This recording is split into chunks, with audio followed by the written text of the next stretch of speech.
5, 4, 3, 2, 1. Gentlemen, thank you very much for being here. Really appreciate it. Dr. Kahn, before we get started, why don't you just tell everybody what your background is? You will be representing the vegan portion of this discussion.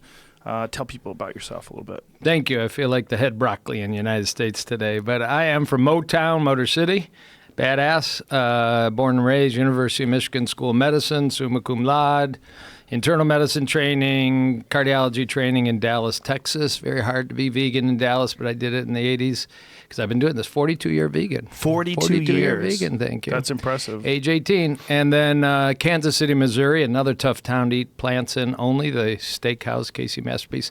Did training in stenting. I was blasting open heart attacks from 1990 on. Came back to Michigan, very active cath lab, heart attack. You're dead, I bring you back practice, 24 hours a day with great partners.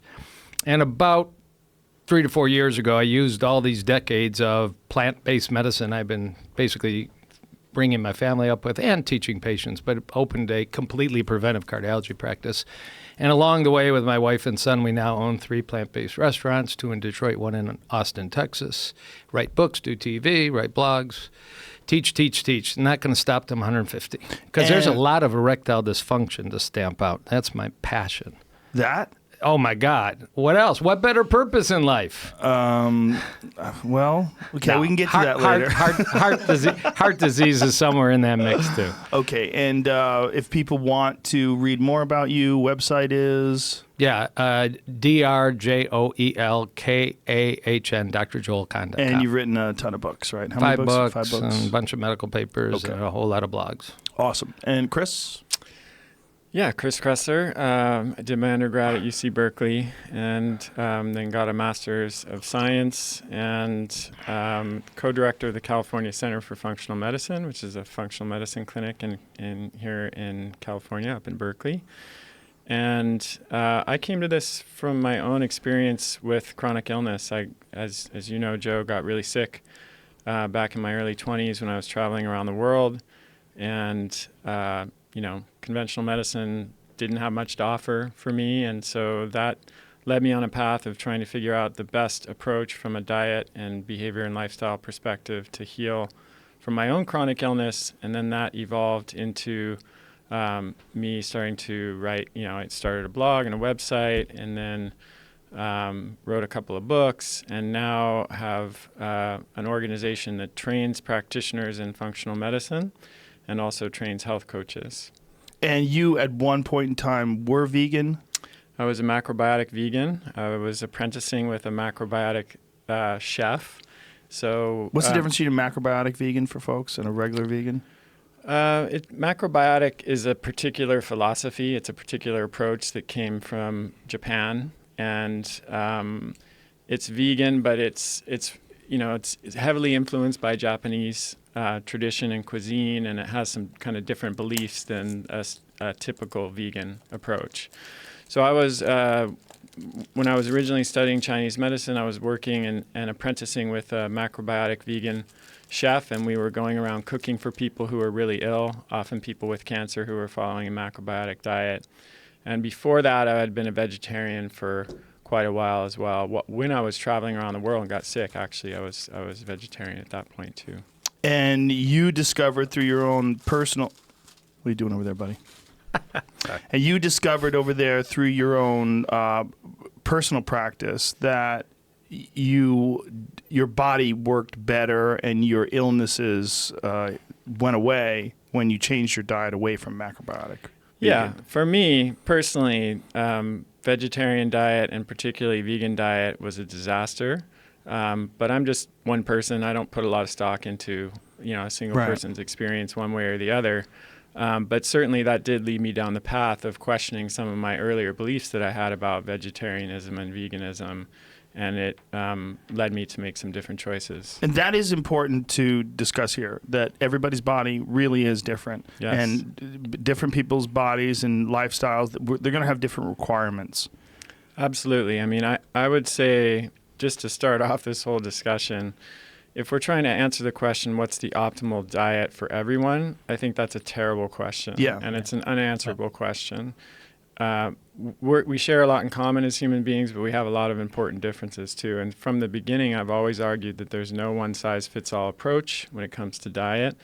But I think there are some common themes, and I'm sure we'll get to those later.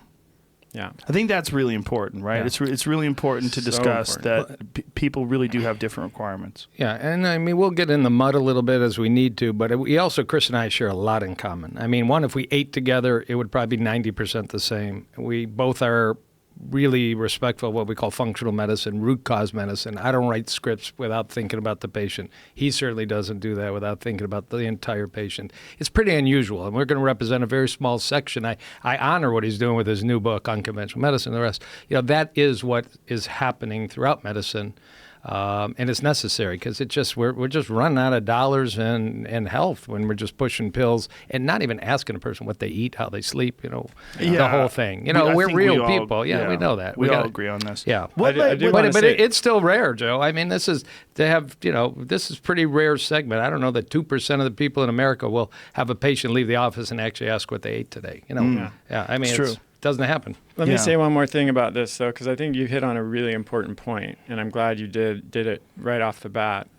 The biggest problem with nutritional research, epidemiology, is that it starts with the assumption that there is one diet for everybody. That's something that's rarely discussed, Right. but it's this idea that, should everyone be on a low carb diet? Should everyone be on a high carb, low fat or low fat diet? Should everyone do this? Should everyone do that? And the whole, there's a guy in Australia, a professor, who calls this approach nutritionism.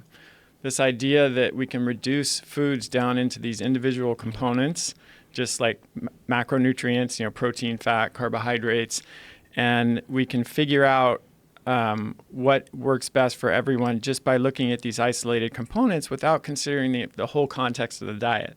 So I think, Joel would agree that if you talk about a diet that's 50% calories and fat, and one diet is they're getting all of those fat calories from pizza and chips and candy bars and things like that, and then another diet, they're getting 50% of fat from avocados and olive oil, right, and even eggs and animal foods. Those are two totally different diets. Yeah. And yet in the scientific literature, those are equated as the same because all they're looking at is the calories from fat. They're not considering the quality of the diet.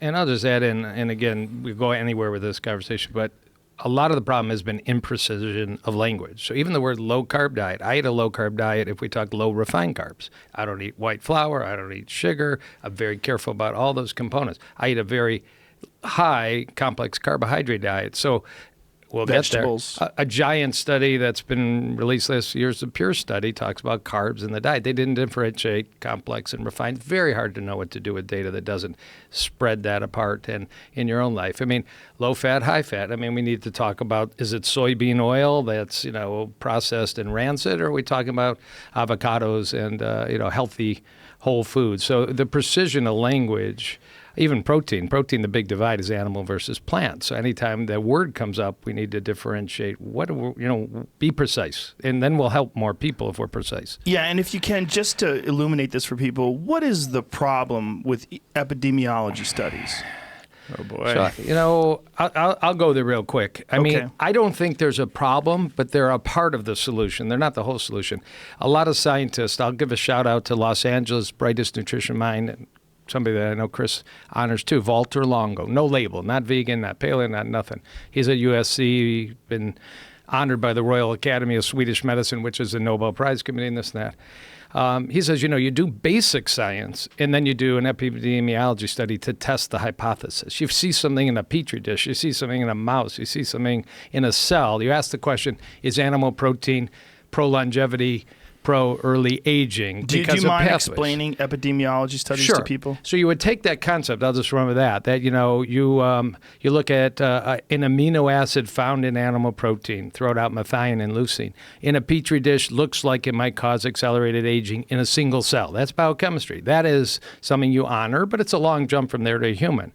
Then you look at a database. Sometimes it's a crappy old database. Sometimes it's Harvard has these gigantic ongoing database. Loma Linda, an hour from here, has a gigantic database. And there's others, EPIC study, this PURE study I mentioned. You can test a hypothesis of what happens if our data may be crappy, but it's still data, and it allows you to go further with 100,000 people, 50,000 people, 500,000 people. Do we have the data to ask the question, does protein correlate with survival, protein correlate with early death, animal protein, plant protein? These studies have been coming out a lot lately, and they let you parse it out. Now, it's what Chris talks about. Do you know everything about the person in the database? Do you know smoke, or do you know diabetes? Do they go to the gym? Do they lift weights? Do they smoke dope? Do they smoke crack? You don't know everything. Nowadays, most of these things are going to ask, are your blood pressure, cholesterol, all the basics, to try and take those factors away and isolate the question you're asking. It will be imperfect. And then you go to the best study, but it won't happen often, the randomized clinical trial. I mean, there's never been a randomized clinical trial of smoking, because that'd be unethical. You're never going to do it. It was epidemiology that proved an association strong enough to recommend to the public, don't smoke. There'll never be a randomized trial. And not everything, parachutes don't need a randomized trial. Taking folic acid in a pregnant woman to not have spinal bifida doesn't need a randomized trial. I mean, there's some things that are so pressing, the public health can't allow that. And there's even more than that. The last little section is you can study old people. Chris enjoys studying ancient societies. I enjoy studying the elderly in current modern environment, which is called the blue zones, and there's others. But, what do old people do? The old healthy people, what we would like to be. Would you like to be 90 and have your brains and have your joints and everything working? Well, we have that database. So that little four-pod pedestal to sit on, basic epidemiology, randomized studies, and centenarian studies, allows you to make reasonable conclusions. We'll be wrong sometimes. We're not going to be very wrong. Chris? I think there's huge problems with epidemiology. So epidemiology, observational studies, are studies that look at a certain group of people and then try to draw inferences from their behavior about associations with disease. So let's say we take a group and we look and see, how much saturated fat are they eating, and we separate them into, low consumption, medium consumption, high consumption. And in a prospective study where we're watching them over time, we might then look 20 years later and see how many people had heart attacks and died. Okay, and then we try to correlate that with their amount of saturated fat intake. Now, I actually just published 2 articles with going in detail on the problems with observational nutritional research, and you can find them at kresser.co/Rogan. There's a whole bunch of information that we're going to be talking about today there, so people can go and get the details themselves. But I'll just give you 3 of the worst problems with nutritional epidemiology.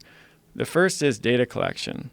So there's a saying in science, which is that data are only as good as the tool used to collect them. All right. And in nutritional observational studies, the tool used to collect data is a questionnaire. Okay. And so that relies completely on memory. And we know that memory is not a precise, accurate, or literal representation of events. It's more like a highly edited anecdote of what happened in the past. And it's a little bit like the Kavanaugh thing going on right now. Back in the 13th century, you had Francis Bacon, who said, for something to be scientific, it has to be independently observable, measurable, and falsifiable, and then accurate and valid. And so let's use an analogy. If you're sitting there eating an apple, and I'm watching you do that, I can observe that you're eating the apple, I can measure how much of the apple you eat, and I can confirm or refute that you're eating the apple. If you tell me that you were eating an apple 15 years ago or 10 years ago, I obviously can't observe that, I obviously can't measure it, and I obviously can't confirm or refute it. And yet our entire foundation of nutritional epidemiology is based on that. Basically, people reporting on what they ate at some time in the past. So, how much of a problem is this? There's a guy named Edward Archer who's done some really interesting studies, and he looked at the NHANES data, the nurses' health data, which is one of the longest running nutrition studies, 39 years. And he found that the self-reported calorie intake in those studies was either physiologically implausible or incompatible with life. So the average person in those studies reported a calorie intake that would not support an elderly, bedridden, frail woman.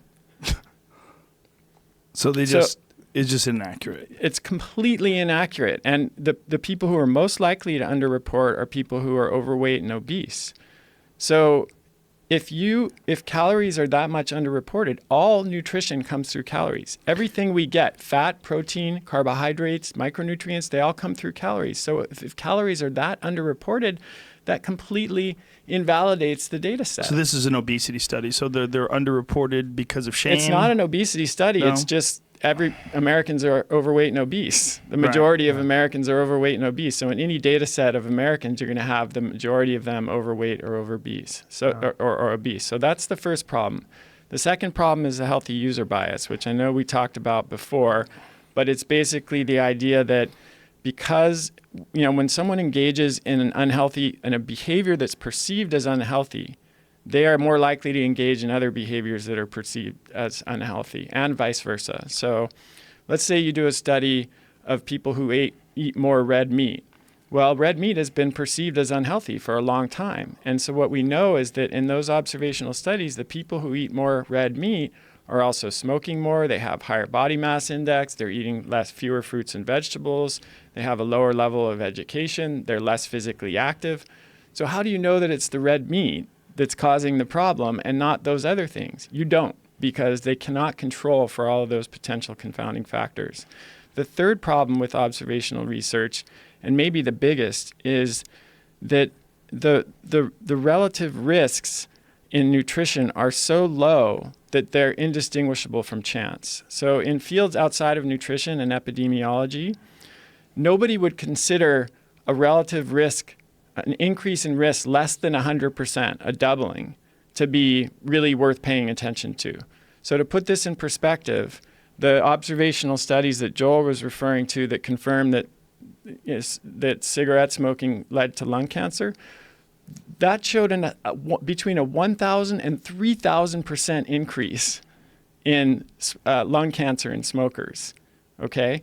And the studies that have shown that eating aflatoxin, which is a mycotoxin, increased liver cancer risk, that's 600% increase.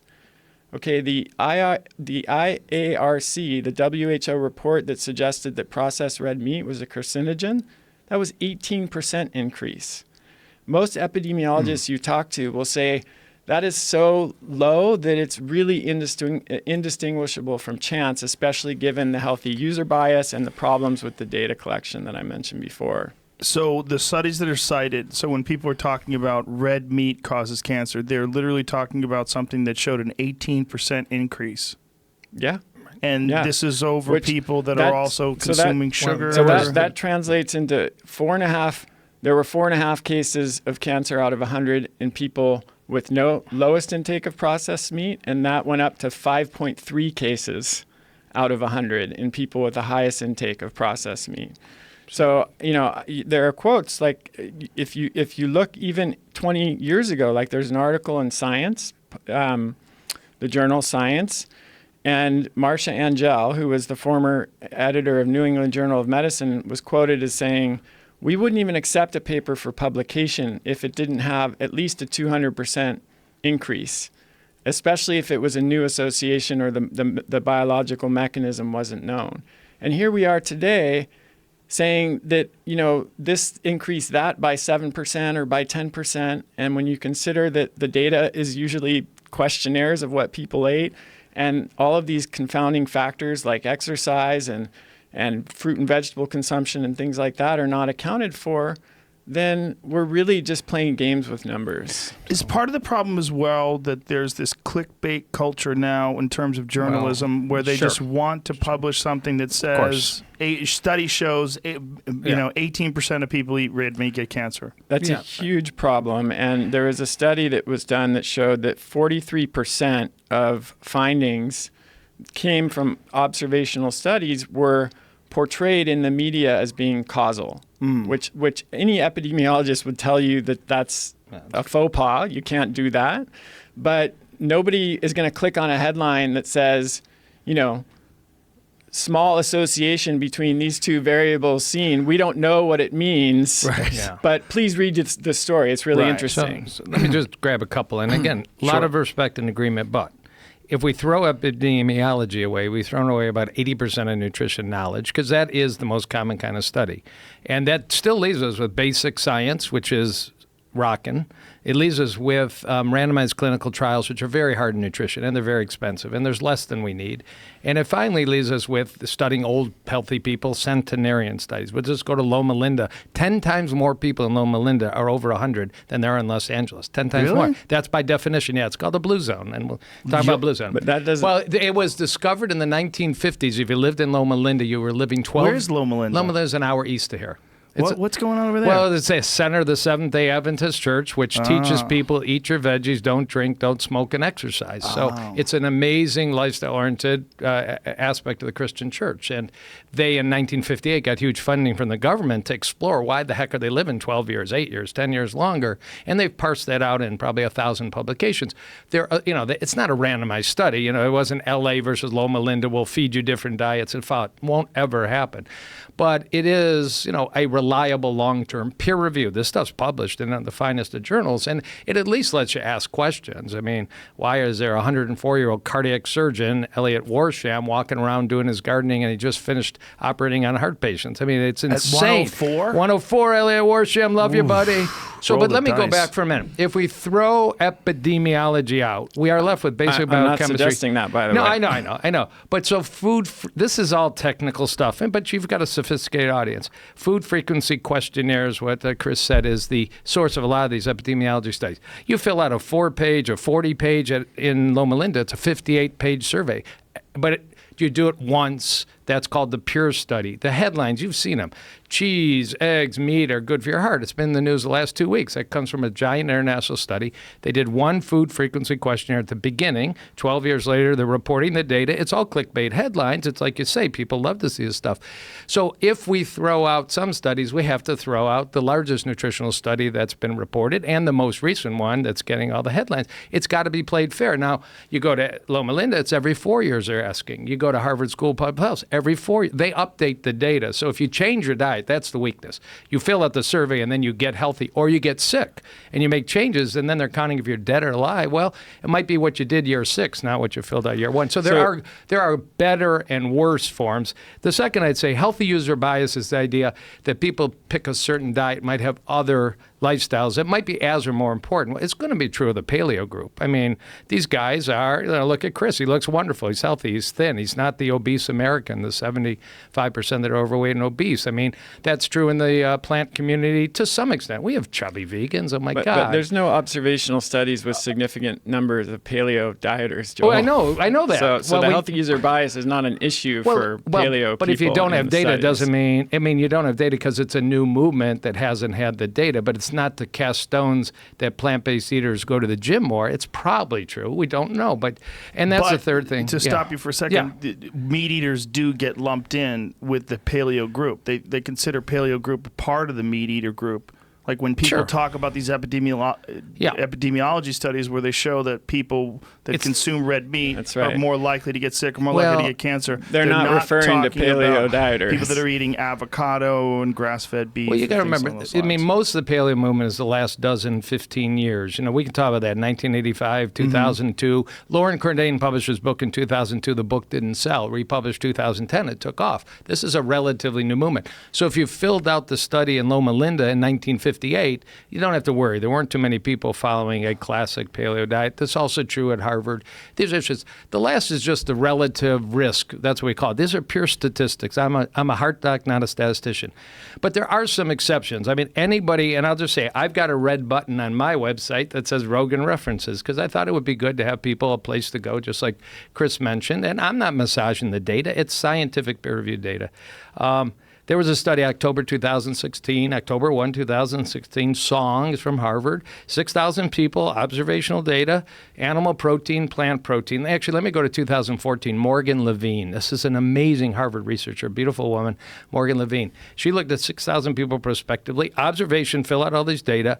If you were an animal protein eater, that's called meat, you had a 300 to 400% increase in cancer risk. 300 to 400%, that's 3 to 4 times, isn't 1.1, 1.08, 18%. The data's there. This is peer-reviewed data. If you ate plant-based proteins, the risk of cancer goes down. This is in the highest But pause level. for a second. Let's pause on that. Pause on that let's stat. But I just want to say there are nutritional data that have powerful Okay, but this risks. but this is also an epidemiology study. That's where 80, nobody's going to do a randomized study of 6,000 Right. people. You eat beans and you eat beef. Listen, I think Okay. I have a good example that can clear some of this up. Okay. So you mentioned the Loma Linda and the Seventh-day Adventist Right. studies. So first of all, let me just make a comment about observational nutritional research. There are good observational studies and there are bad ones. You can design an observational study in a way that controls for some of these potentially confounding factors like the healthy user bias, et cetera.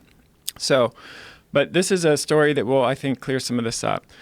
So there are about 8 studies, major studies, that have compared lifespan in vegetarians and vegans and omnivores. So the earlier studies, there are 3 studies that were Seventh-day Adventist studies. So they were done in the Seventh-day Adventist community, which Joel mentioned is a religious group that has as part of its credo, a healthy lifestyle, diet and lifestyle.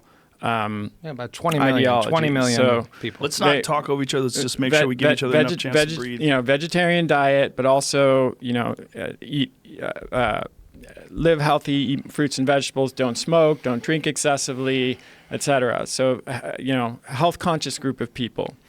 And the first one, the Seventh-day Adventist study in the Netherlands compared them with the general population, which is just garbage because of the healthy user bias. So we can just cross that one off the list.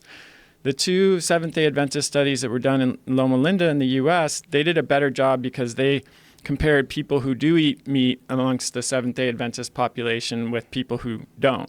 And there was a slight advantage in lifespan in the vegetarians versus the meat eaters. But one of those studies didn't control for smoking and body mass index. So that data is highly suspect. And the other study did, and there was a slight advantage. Since then, there have been 4 studies that I think did a much better job. So this is kind of an interesting design. So they said, let's try to find a group of more health conscious omnivores to compare these vegetarians against. So the first one was called the Health Food Shopper Study. So they looked at people who shop at health food stores, when the idea is people who shop at health food stores are going to be generally more health conscious. And they By found health food store, you mean like a Whole Foods or Erewhon? I mean, there was no Whole Foods at this point, but that was the idea, right? And so that study found that both groups, vegetarians and omnivores who shop at health food stores, had a hugely reduced risk of death compared to the general population, but there was no difference between vegetarians and omnivores. Second study, Oxford Vegetarian Study in the UK, they recruited people first they recruited vegetarians, and then they asked the vegetarians to ask their friends who also ate meat. So that the idea was the people that the vegetarians were hanging out with might be more health conscious than the general population. Same result. Big difference in lifespan between those 2 groups in the general population, but no difference between vegetarians and omnivores. Epic Oxford cohort, same thing, same way of recruiting people, same result, big difference between the 2 groups in the omnivores, but no difference between vegetarians and omnivores. And then the Heidelberg study was in Germany, and similar way. I think they recruited people who read vegetarian magazines, and then they asked them to bring their friends or family members who ate meat. Big difference in lifespan between the 2 groups. And general population, no difference between vegetarians and omnivores. And then you had the 45 and up study that was recently done in Australia. This was a little different because they didn't set out to find, more health conscious people. Instead, they looked at 250,000 people, big sample size, and they did a much better job of controlling for all of the various factors that might affect, the results. So exercise, physical activity, fruit and vegetable consumption, cigarette smoking, alcohol, education level, because we know that has a big impact on lifespan. And they found that there was no difference in lifespan between omnivores and vegetarians in that study as well. And then there have been 2 meta-analyses of all of the studies that have looked at this. Both meta-analyses found no difference between vegetarians and omnivores in total in lifespan. So I think this is a really good example of what we're talking about here. That's all observational data. So we're not throwing it out or saying we should throw it out, but all of those studies did a better job at dealing with the potential pitfalls of observational studies. And when they did that, they found no difference. So, and I want to point out that those ways of picking more health conscious omnivores, they still weren't comparing like someone on a paleo type of diet with a vegetarian. They were just guessing that someone who shopped at a health food store was at least a little more conscious about health than the general population. So Can I quick little cleanup? Quick little cleanup. I just want to go back for a minute to meat and cancer. World Health Organization is not a vegan group. It's not a nothing group. It's a fairly well-respected international organization that puts out health claims. So although Chris had the data right, 18% increase in cancer risk with processed red meat. I want to make that clear. I hope you don't eat too many hot dogs, salami, bologna, pepperoni. That's the nitrates. Well, it may be more than nitrates, but it's just the whole way. Preservatives. It's the salt, it's the preservatives, it's junky pieces of the animal that they're putting into a hot dog. That was a group. That's an 18% increase. You can go 4.5% to 5.5%. That's still 50 to 60,000 people a year that get colon cancer if that data's right. They wouldn't get colon cancer if they just would stop eating hot dogs. At a minimum, and I know Chris will agree, friggin' hospitals are serving hot dogs, and the data is out there that it promotes cancer to people getting chemotherapy with the IV pole. It's insanity. So 50,000 people avoid colorectal cancer with small differences that the World Health Organization suggests. It was 800 papers and 22 world experts. There's no perfect study, but when they announced that, October 25th, 2015, the world was shocked. You just said that processed red meat causes cancer. They didn't say related. They were strong enough data to say cause. They've been beat up. They published more data. They haven't backed down. I just want to put that out. The healthy user bias will exist in the paleo community when the study's done because look at PaleoFX. It's everything. And I honor that. We should promote healthy lifestyle. Food's only one part of this. We will all at this table live longer than the average American. We're not smoking 2-pack a day. We don't have 38-inch waistlines, the whole deal. We're doing the whole thing. Hopefully you guys are enjoying a little Cabernet now and then, or that's always on the list. Just don't overdo it. But the healthy user bias, that health food study paper was 1996. It's a pretty old paper. In the limitations, they beat themselves up. We were missing this or that. Anybody just read the paper. It's not that it doesn't bring up an interesting point, but to say that we, again, throw away all these papers because they are biased. Lastly, and I'm done, multivariate analysis. Chris was just talking about better studies that factor all this stuff. Let's not bore your audience with statistics. But there's certainly the ability now to say, does animal protein associate with an increased risk of cancer? And put in smoking and weight and diabetes and blood pressure and vegetable intake and alcohol intake and family history. And then you just isolate the one thing. Is there foibles? Are there downsides? Of course. But all modern epidemiology does multivariate analysis to try and isolate it. You can cast stones everywhere, but, there are, the World Health Organization, there's 21 organizations say limit your saturated fat in your diet, and none that are international societies say increase it. So you put nutrition science needs to incorporate as much as you can with as much reliability, and at the end of the day, you can see we'll still have questions. Well, but I can't throw. The U.S. used to say don't eat much cholesterol. Now they don't. They used to say limit your total fat, and now they don't. That's wrong. Because they've gone out. It's What do you not mean it's wrong, wrong? actually. Well, the USDA says in the guideline, eat as little cholesterol as says possible. cholesterol is not a nutrient of concern. Because they in couldn't that identify sentence. the exact milligram to recommend. It used to be 300. Because they said, the science doesn't support No, it's 'cause limiting dietary cholesterol anymore. Let me go back and to that's this wrong. question They say of, limit hold on. cholesterol. They say limit cholesterol to as little as possible. But what's this they? Who is they? USDA. And- USDA. USDA. The guidelines come out every 5 years, and they are used for school menus and hospital menus. It was a big buzz in 2016 when it was announced. They no longer were giving so many milligrams of cholesterol a day you never Okay. exceed. They said we But can't isn't pick the number. USDA behind the curve in Yeah, terms so of let's science? let's But step they're back a little bit. they're influential. So, total mortality is the most important endpoint we should be talking about here. That means deaths from any cause, Okay. right? So because that's what we care about most, right? If I die of if an intervention reduces the risk of a heart attack but increases the risk of cancer, I'm not happy with that. Right. Right. In fact, I'd rather go out and have a heart attack in my sleep. One shot, Yeah. bam. Yeah. So you need to consider total mortality. And if if meat increases the risk of cancer and cancer mortality, then why aren't we seeing that in the studies that compared lifespan with vegetarians and omnivores? We have, as I said, 5 studies that did a better job of controlling for that healthy user bias, and there was no difference in any of those studies. There's not a single study that compared relatively equivalent groups of people that shows that vegetarians or vegans have a lifespan advantage, period. There's not. And so if red meat isn't, if we're saying processed meat increases the risk of cancer by 18%, maybe not, but that's not showing up in any of the total mortality data. The second thing, and this is a really good example of what we talked about at the very beginning of the show, context is everything. Quality is more important than quantity. So let's think about processed meat. So there's several proposed mechanisms for how processed meat causes cancer. One is that it increases N-nitroso compounds, or NOCs, which damage the gut lining. Another is that when you cook meat at high temperatures, it forms heterocyclic amines, or HCAs, which damage the gut. Another is that the heme iron content in meat causes oxidative stress and increases the risk of cancer that way. And then there's TMAO and new 5GC. But let me just give you a few examples of why context is important.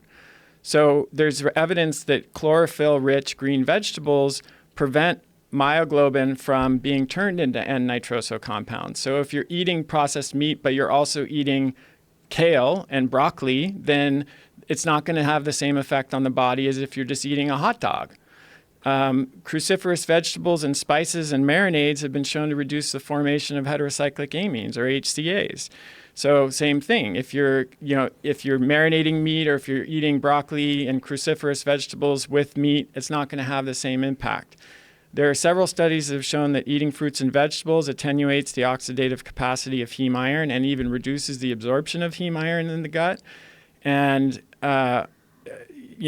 dietary antioxidants have been shown to reduce the risk of gastric cancer. So heme iron intake, really, you can think of it as a proxy for a crappy diet in these observational studies. There's a quote from a study that did find a relationship with heme iron and cardiovascular disease. But the study author himself said, with respect to heme iron intake, we found a significant association only in the studies that were based on American cohorts.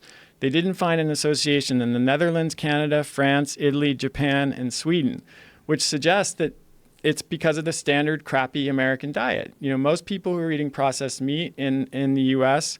are eating it in the form of hot dogs and all kinds of other unhealthy Buns, food. sugar, and it's ketchup. Another example of healthy user bias. I'm not saying, I'm open to the possibility that too much processed meat can be problematic, but you have to consider the context. It's not going to have the same effect if someone's eating a ton of fruits and vegetables versus someone who's on a standard American diet. And we have no studies that separate that out. Okay. I think we have a gong moment, because I really want your listeners to come away with a few tips from Chris and I that make a difference. Because I know your listeners aren't going to stop eating meat at the end of the show. They might. Chris just said meat with vegetables is safer than meat without vegetables. Meat with chlorophyll is safer than meat without. I can give you cardiac studies that agree. I teach. He said processed meat. Well, it's all meat. I teach that is if it all meat? Yeah. Is it the same? No, listen, we agree here. I want people to hear this. But do we? When you grill, well, how many people in the audience grill barbecue? Everybody. If you grill meat, another chemical group that's formed are called advanced glycation end products, AGEs, that go along with the list.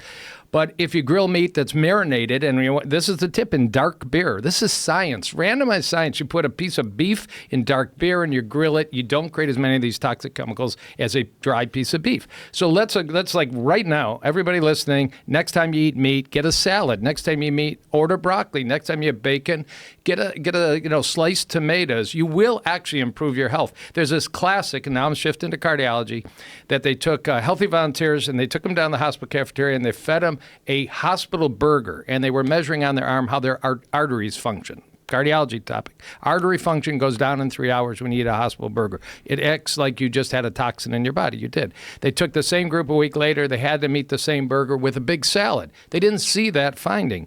I mean, I want this to be an important point.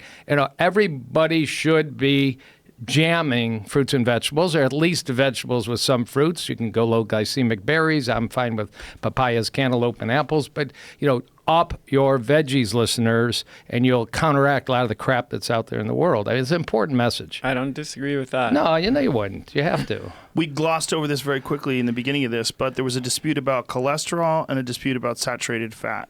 Nah. Serious? You were saying that saturated fat, that there's recommendations to reduce saturated fat Yeah, there's. and reduce cholesterol. So let me get a real quick overview, and I'm going to talk fast. So Just talk normal. We got felt. Plenty of time. It was felt. So until the 40s, it was not common to have a heart attack. Heart attacks were described in 1916. Not to say they didn't happen, but the first medical article that used the word myocardial infarction, 1916. 1940, there were not many heart attacks seen in a modern American city. After World War II, our economy went up. In the city of Minneapolis, executives started suffering heart attacks. It was also Franklin Delano Roosevelt died of high blood pressure. A few years later, Eisenhower had a massive heart attack. That's when our government, National Institutes of Health, started funneling major money into studies like the Framingham study. You're from Newton. Mm-hmm. Framingham's a city outside of Boston, and they basically invaded this town in 1958 till today. So we're spending money. We're going to figure this crap out. The idea had come up. Heart disease wasn't just aging. Heart disease could be explained by what's called risk factors. Smoking might not. You can smoke and live to 100, but it's going to increase your risk. And then they got into blood pressure and cholesterol and family history. They identified what we call risk factors. So until that point, diet was not considered a factor in the development, the number one killer of men and women. I want to point out, and Chris puts this on his website, I do too, during this interview, every 39 seconds an American dies of heart disease. Every 39 seconds, the most frequent cause of death. So there will be about 200 people, perhaps, that will die during this podcast of the number one killer. And 80% of it's preventable. Chris is going to prevent some. I'm going to prevent some because the biggest enemy out there is smoking and crap diet. Calorie-rich and processed foods, crap, sad diet, standard American diet. It became apparent in the early 1950s diet might play a role. And a notorious scientist and many others, his name, Dr. Ansel Keys, PhD, two of them, suggested dietary fat might be a factor. It was a hypothesis. It's his early stage epidemiology. It doesn't prove anything. He went out and did studies. Other people went out and did studies. And the idea transitioned. Actually, he was criticized for saying dietary fat. The conversation transition. There's some good fats, like omega-3 fatty acids are essential. You have to have them. And then maybe polyunsaturated fats from plants are more healthful. But the focus went on saturated fat in food, which is basically chicken, red meat, pizza. Those are the highest sources. And subsequently, enough data accumulated that guidelines started to suggest we've got this huge problem with heart disease. We should limit saturated fat in the diet. It was never limit all fat.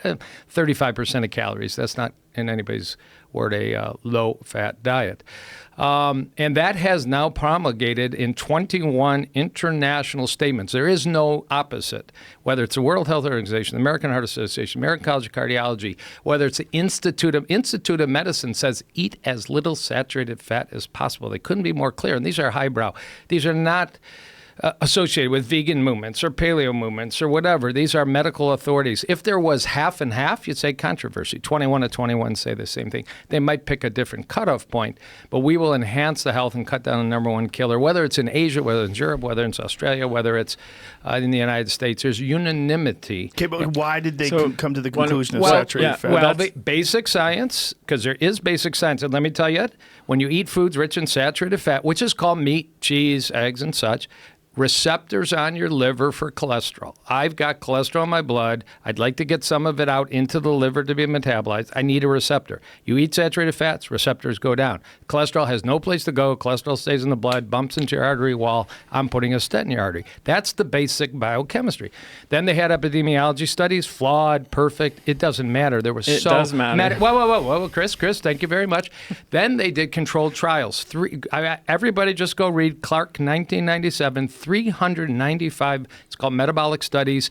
Change the diet, see what happens. You add saturated fat, cholesterol skyrockets on average, not in a single person. If I gave you a steak, Chris a steak, and me a steak, our cholesterol would rise differently. It would rise differently. It's our microbiome, it's our genetics, it would rise. So that's a problem in the studies when you average everything together. So they had that, and then finally, they looked at populations that live over 100. These are called the pillars of longevity. They don't eat foods rich in saturated fat. They have a little, they don't have a lot. They eat a lot of olive oil in Italy and Greece. They eat almost no dietary fat in Okinawa, Japan, and they have the greatest longevity in the world in 1970. They eat almost no dietary fat, about 6-7%. Okay. All right. So you We're put all getting- that we're getting into the together. weeds Well, here. Let's- it's actually that is the basis for a major push to say cut back on animal products, because that's largely, with the exception of coconut and palm, where saturated fat comes from. So that to negate that is to throw out every major health agency in the world. And I don't believe Chris Kresser can do that. No disrespect. I don't think Chris can throw out 100 years of cholesterol research. Okay, Let's back up let's a little back bit up. here. Yeah. So first of all, every food that we consume has all of the fats in it: polyunsaturated, monounsaturated, and saturated fat. And in fact, 2 tablespoons of olive oil has more saturated fat than a 7-ounce pork chop. That's a little known fact. The oily fish, mackerel, which all of these health agencies that Joel is talking about advises us to eat, has twice the total fat and 1.5 times the saturated fat of the meat that we're told to avoid. Does it make sense that nature, would include that you could eat, mackerel and the polyunsaturated fats in it are good for you, but the saturated fat in it is bad for you? That's kind of nonsensical. But, let's talk a little bit more about the research. So there never really was good evidence to suggest that dietary cholesterol and saturated fat are connected to heart disease. And Zoe Harcombe, who has a PhD, nutritional researcher, she wrote her PhD thesis on the evidence back in the 70s that led to the restrictions on saturated fat and cholesterol. And then she also reviewed the evidence all the way up until 2016. And if I have this information on my website, if you go kresser.co/Rogan, you can find it. And what you'll find is there never was really good evidence to support the limitations on saturated fat and cholesterol. And people have started to look at this more recently. And for example, you have a meta-analysis of observational studies, including about 350,000 participants recently, that found no relationship between saturated fat intake and cardiovascular disease. You have an exhaustive review of studies, something like 25 randomized controlled trials, gold standard of clinical evidence, and almost 40 observational studies involving 650,000 participants. And I'll read you a quote from the conclusion. Current evidence does not clearly support cardiovascular guidelines that encourage high consumption of polyunsaturated fatty acids and low consumption of saturated fatty acids. Now look, one of my favorite quotes is the philosopher Anatole France. Even if 50 million people say a foolish thing, it's still a foolish thing. And the other thing to consider is that the history of science is really the history of most scientists being wrong about most things most of the time. And, in science, we have to continually challenge our hypotheses and try to falsify them. And that's how the scientific process moves forward. And that's why in 2010, the U.S. Federal government removed restrictions on total fat, whereas before there was a restriction on total fat, because they acknowledged that the research was showing that not all fat is the same, and that, we don't need to be restricting fat from avocados and things like that. And then in 2015, they removed the restriction on dietary cholesterol. Now, they did that fairly quietly, because how do you think it looks when people have been told to, limit their fat and limit their cholesterol, and then the federal agency goes back on that recommendation after so many years of telling people to do that? People lose faith in the agencies that are issuing these guidelines. And don't take it from me. I'm not expecting anyone to believe me, and that's why I've put all of the studies and the research supporting this at kresser.co/Rogan. But how about John Ioannidis, who's one of the most renowned epidemiologists in the world? He's a professor of medicine at Stanford, and he has written some scathing critiques of nutritional research recently that have been published in JAMA and British Medical Journal. So here's a quote from one of them. Some nutrition scientists and much of the public often consider epidemiological associations of nutritional factors to represent causal effects that can inform public health policy and guidelines. However, the emerging picture of nutritional epidemiology is difficult to reconcile with good scientific principles. The field needs radical reform. And he goes on to point out that meta-analyses of observational studies have found that almost all foods are associated with a higher risk of death if you crunch the data in certain ways.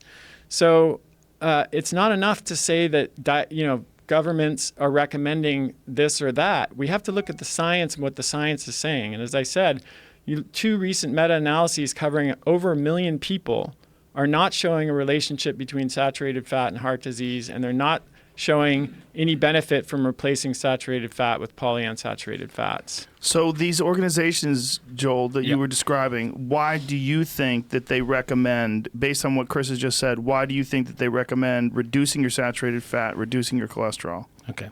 And thank you. And, the importance here, we are, technical in the weeds, but I want to bring it back.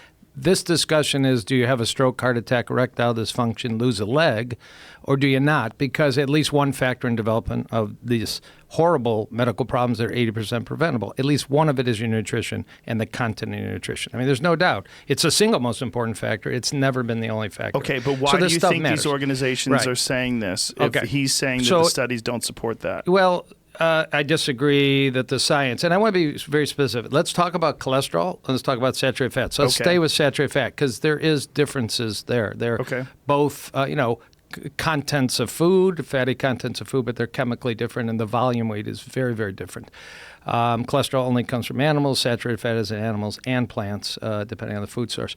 So when this rise in heart attacks developed, research began. 1948, 1950, 1958. There were observations made that carefully done dietary logs suggested, these were hypotheses, there might be a connection between what you eat and heart attacks, and then it's centered on, is it foods high in protein, foods high in sugar, foods high in fatty sources. Ultimately, they got sophisticated foods high in plant fat sources, foods high in animal fat sources. So by the late 1950s, there was a very strong consensus already that foods high in animal products with saturated fat, they go together. We're talking meat, egg, and cheese, may be a role. Why? Let me give you a great example. In 1959, you grew up in Japan. You have a cholesterol of 120. You almost never see a heart attack. You move to Hawaii because there's migration. Your cholesterol rises to 180. Welcome to America. Your heart attack risk triples. You move to this great city, Los Angeles. This was published in 1959. Your cholesterol is now 210. You have 10 times the heart attack risk that you had when you lived in Japan. Genetics don't change that quick. This was within one generation. They're called Nisei. People that leave Japan to move to California, the Nisei. And there's the Nisei-Han study that tracked these people. Now, is it the air? Is it that they adopted other bad habits? Sure, it could be, but within a very short time, they had 10 times the risk of heart attack. So public research and dollars, this stuff matters. Why is this correlated with animal fats and proteins, and why isn't it correlated with sugar and refined carbohydrates? So carefully done studies say, and I think we all agree, more so now because we're overweight and now we're more insulin resistant and added sugars in the diet are more important in 2018 than they were when the country was thin in 1960. They weren't good then, they aren't good now. But when you parse it out, multivariate analysis, there's a stronger relationship between the number one food in studies like this is usually butter, more than red meat. It's actually butter. That's just at our value. It's called statistics. I don't want to go so deep into statistics. It is. Somewhere there is sugar. I'll give you a classic study. If you could hold sugar the same and increase dietary saturated fat, heart disease rockets. If you could hold saturated fat the same and increase sugar in these manipulations, coronary heart disease doesn't increase. Let's point something out. I've been inside of hearts 15,000 times. I've never scooped sugar out of a blocked artery. I've scooped cholesterol out of blocked arteries. 20% of every blockage in a heart is cholesterol. It's a fact that was discovered in 1910. It's never varied. Then we fed animal... Let's pause for a second. Chris, do you have something to say about that? Yeah, so that doesn't mean that the cholesterol is there because people were eating it, Joel. You know that. It could be, though. Hold on. Let's look at what the research says again here. So they've done controlled feeding studies where they've fed people 2 to 4 eggs a day. And those show that in 75% of cases, that has zero impact on blood cholesterol levels. For the other 25% of people, they're termed hyperresponders. And in that group, dietary cholesterol does modestly increase LDL cholesterol, but it also increases HDL cholesterol, and it does not increase the risk of heart disease. This is why the guidelines were changed on dietary cholesterol. Is there is no evidence that consuming dietary cholesterol increases the risk of blood cholesterol in most people. And even when it does, there's no evidence that it increases the risk of a heart attack, which is, again, why the dietary guidelines changed. For saturated fat, again, most of the studies that showed harm were short-term studies. These longer-term studies have shown that, on average, eating saturated fat does not increase saturated fat levels in the blood. And of all of the long-term studies that looked at this, only one showed any association between saturated fat intake and cholesterol levels in the blood. Then we have a meta-analysis, lots of meta-analyses actually, but one of the best-known meta-analyses was of 17 randomized controlled trials of low-carb diets that were high in saturated fats, published in the journal Obesity Reviews. And they found that low-carb diets neither increased nor decreased LDL cholesterol.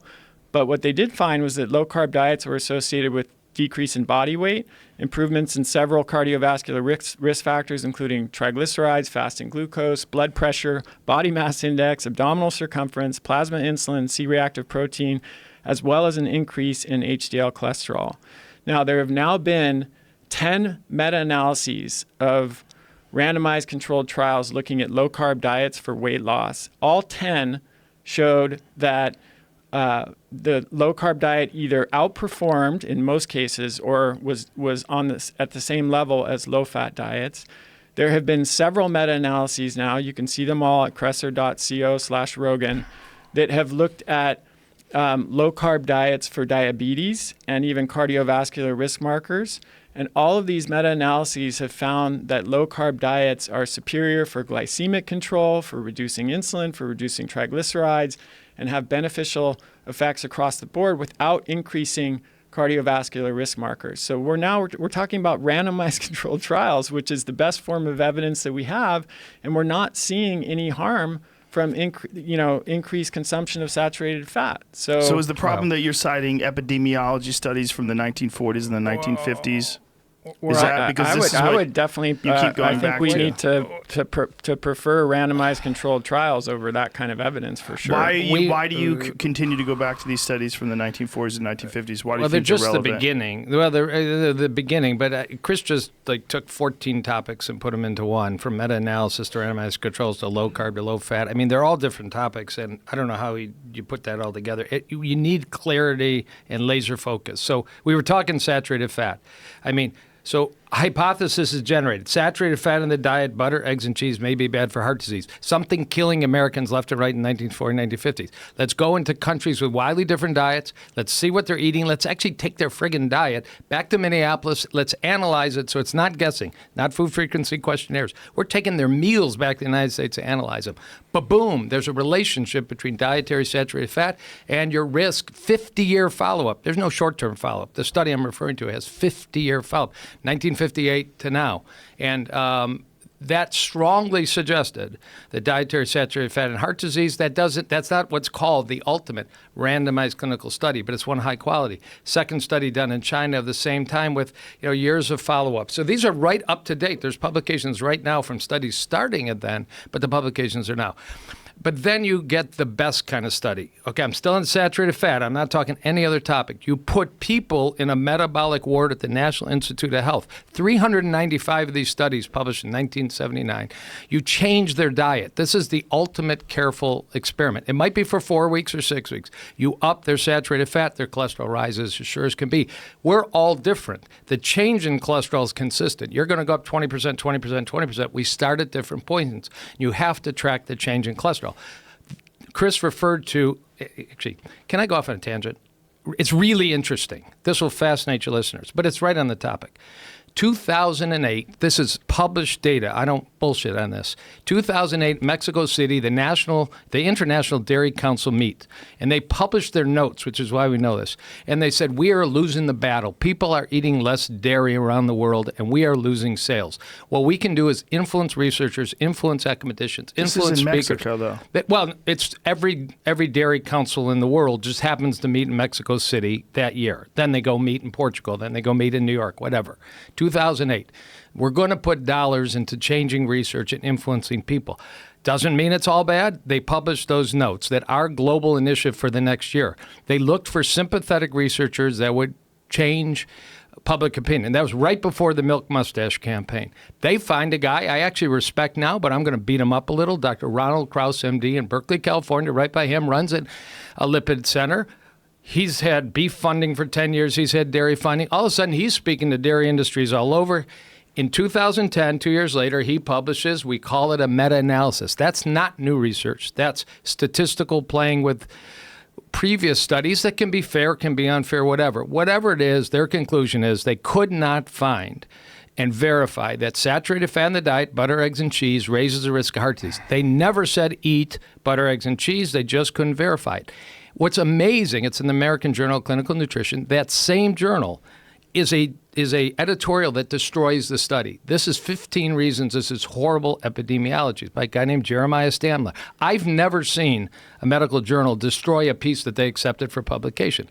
Okay, so everything's like stirred up, and 2014, a guy named Chowdhury publishes a similar analysis that is the reason that Time magazine put on the cover, butter is back, because it was not new research. It's a meta-analysis. It's all following this Mexico City effort to fund dairy positive publications. A study so bad that both the journal required them to adjust and republish the data because of mistakes. The Harvard School of Public Health said, take this thing away. Statistically, this is nonsense. Since those two times, and that's just the bottom line, we have had confusion in the public. We've got experts like Chris, experts like me, experts like Dr. Mark Hyman, experts like Dr. Walter Willett, on and on. There is a quote from the tobacco industry that our product is confusion. They didn't care about, winning the battle. When the public's confused, they're just going to keep on doing habits they have. And that is... I got to stop you because now we're in the weeds with conspiracy theories. Yeah. I'd like to go back to saturated fat. I mean, that's when the pendulum of 1950, 1960, 1997, 395 of the best done studies in the world say you eat more saturated fat, your cholesterol goes up. Eat more saturated fat, coronary heart disease goes up.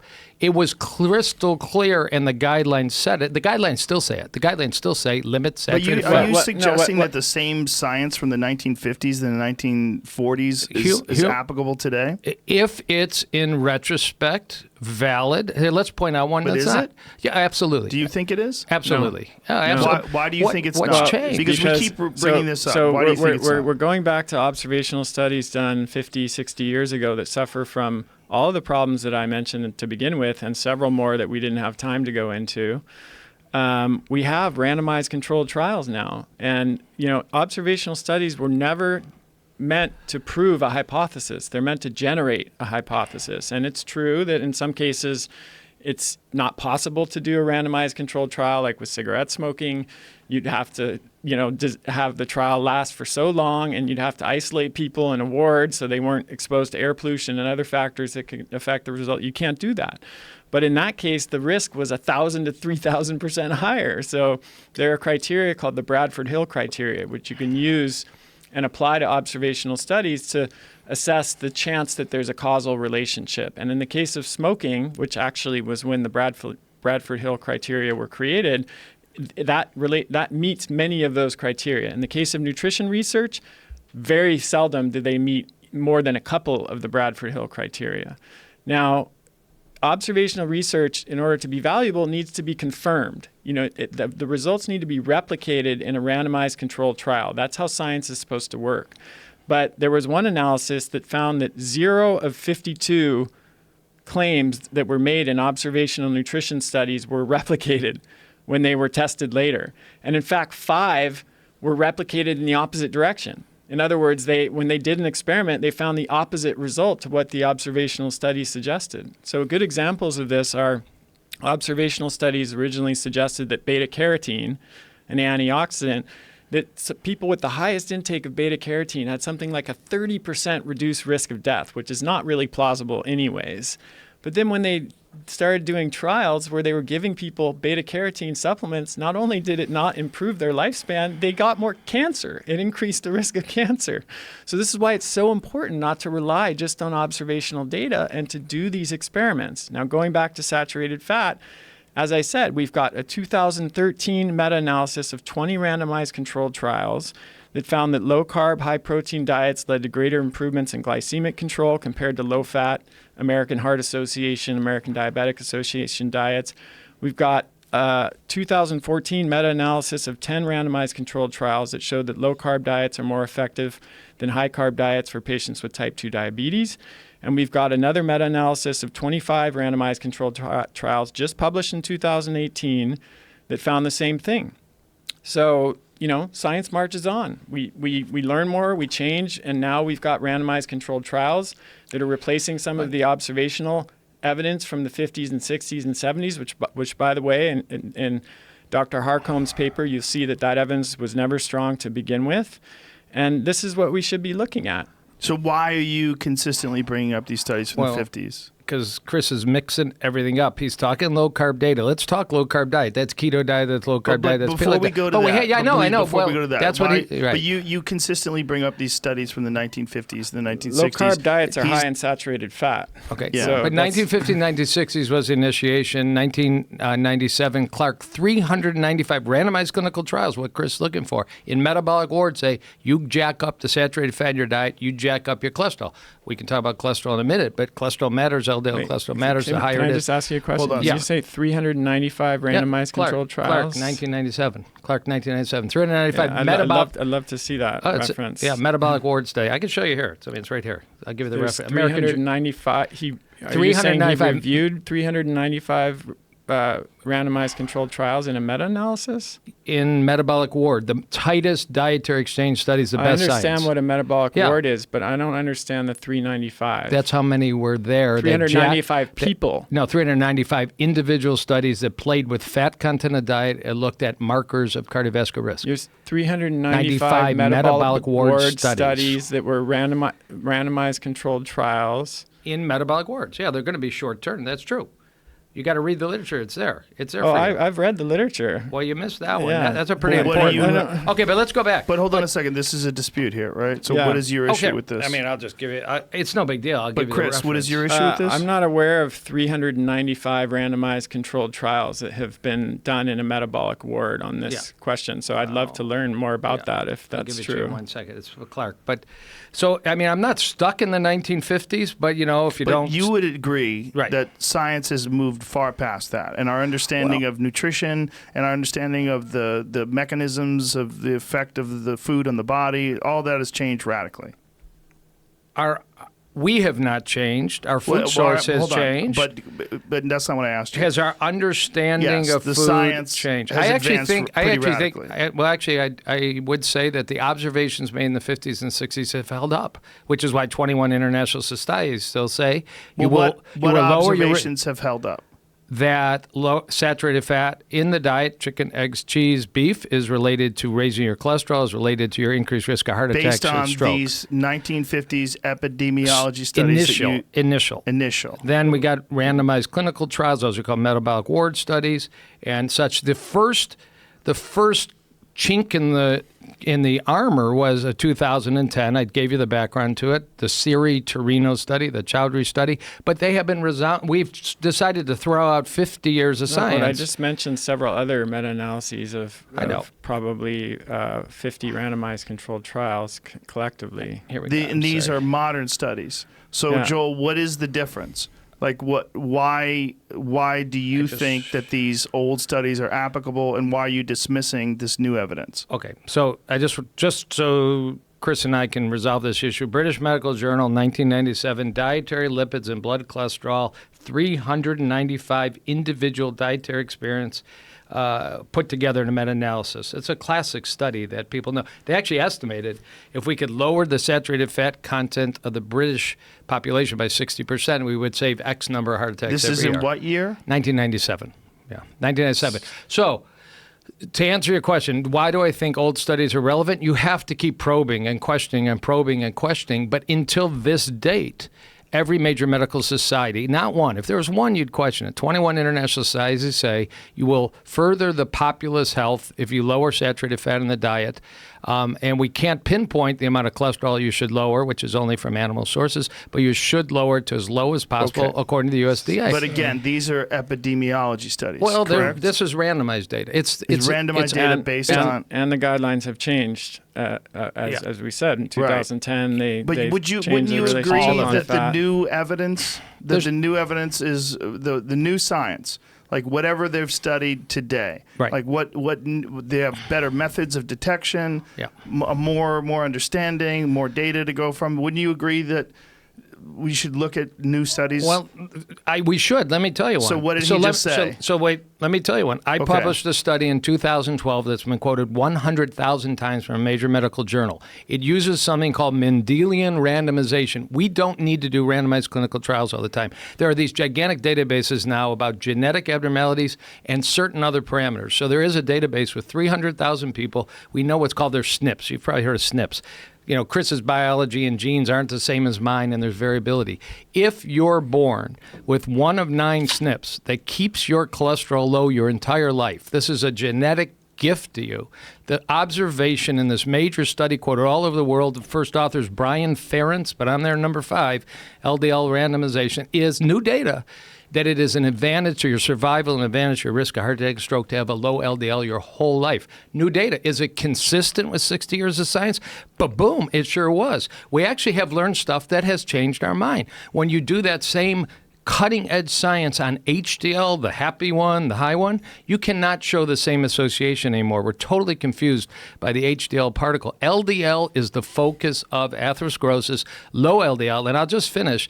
Dr. Loren Cordain, I'd love to talk about the history of the paleo movement. Dr. Loren Cordain, who had the first popular book, a PhD in Colorado, has written an article in 2004. It says the ideal LDL cholesterol is 50 to 70. Well, man, he should be a cardiologist because I'm going to hug him for that because he thought that saturated fat raises your blood cholesterol, increases your risk of heart attack and stroke. This is the founding father of the paleo. Year was this? 2004, in a big. It isn't a medical journal. I mean, this is peer-reviewed. It was an editorial, but it's peer-reviewed. 50 to 70 LDL. I'm really cool there with Loren Cordain and 50 to 70. But our understanding of nutrition is advanced pretty radically since 2004. And Would you agree? I'm not here to represent paleo. I mean, I have never been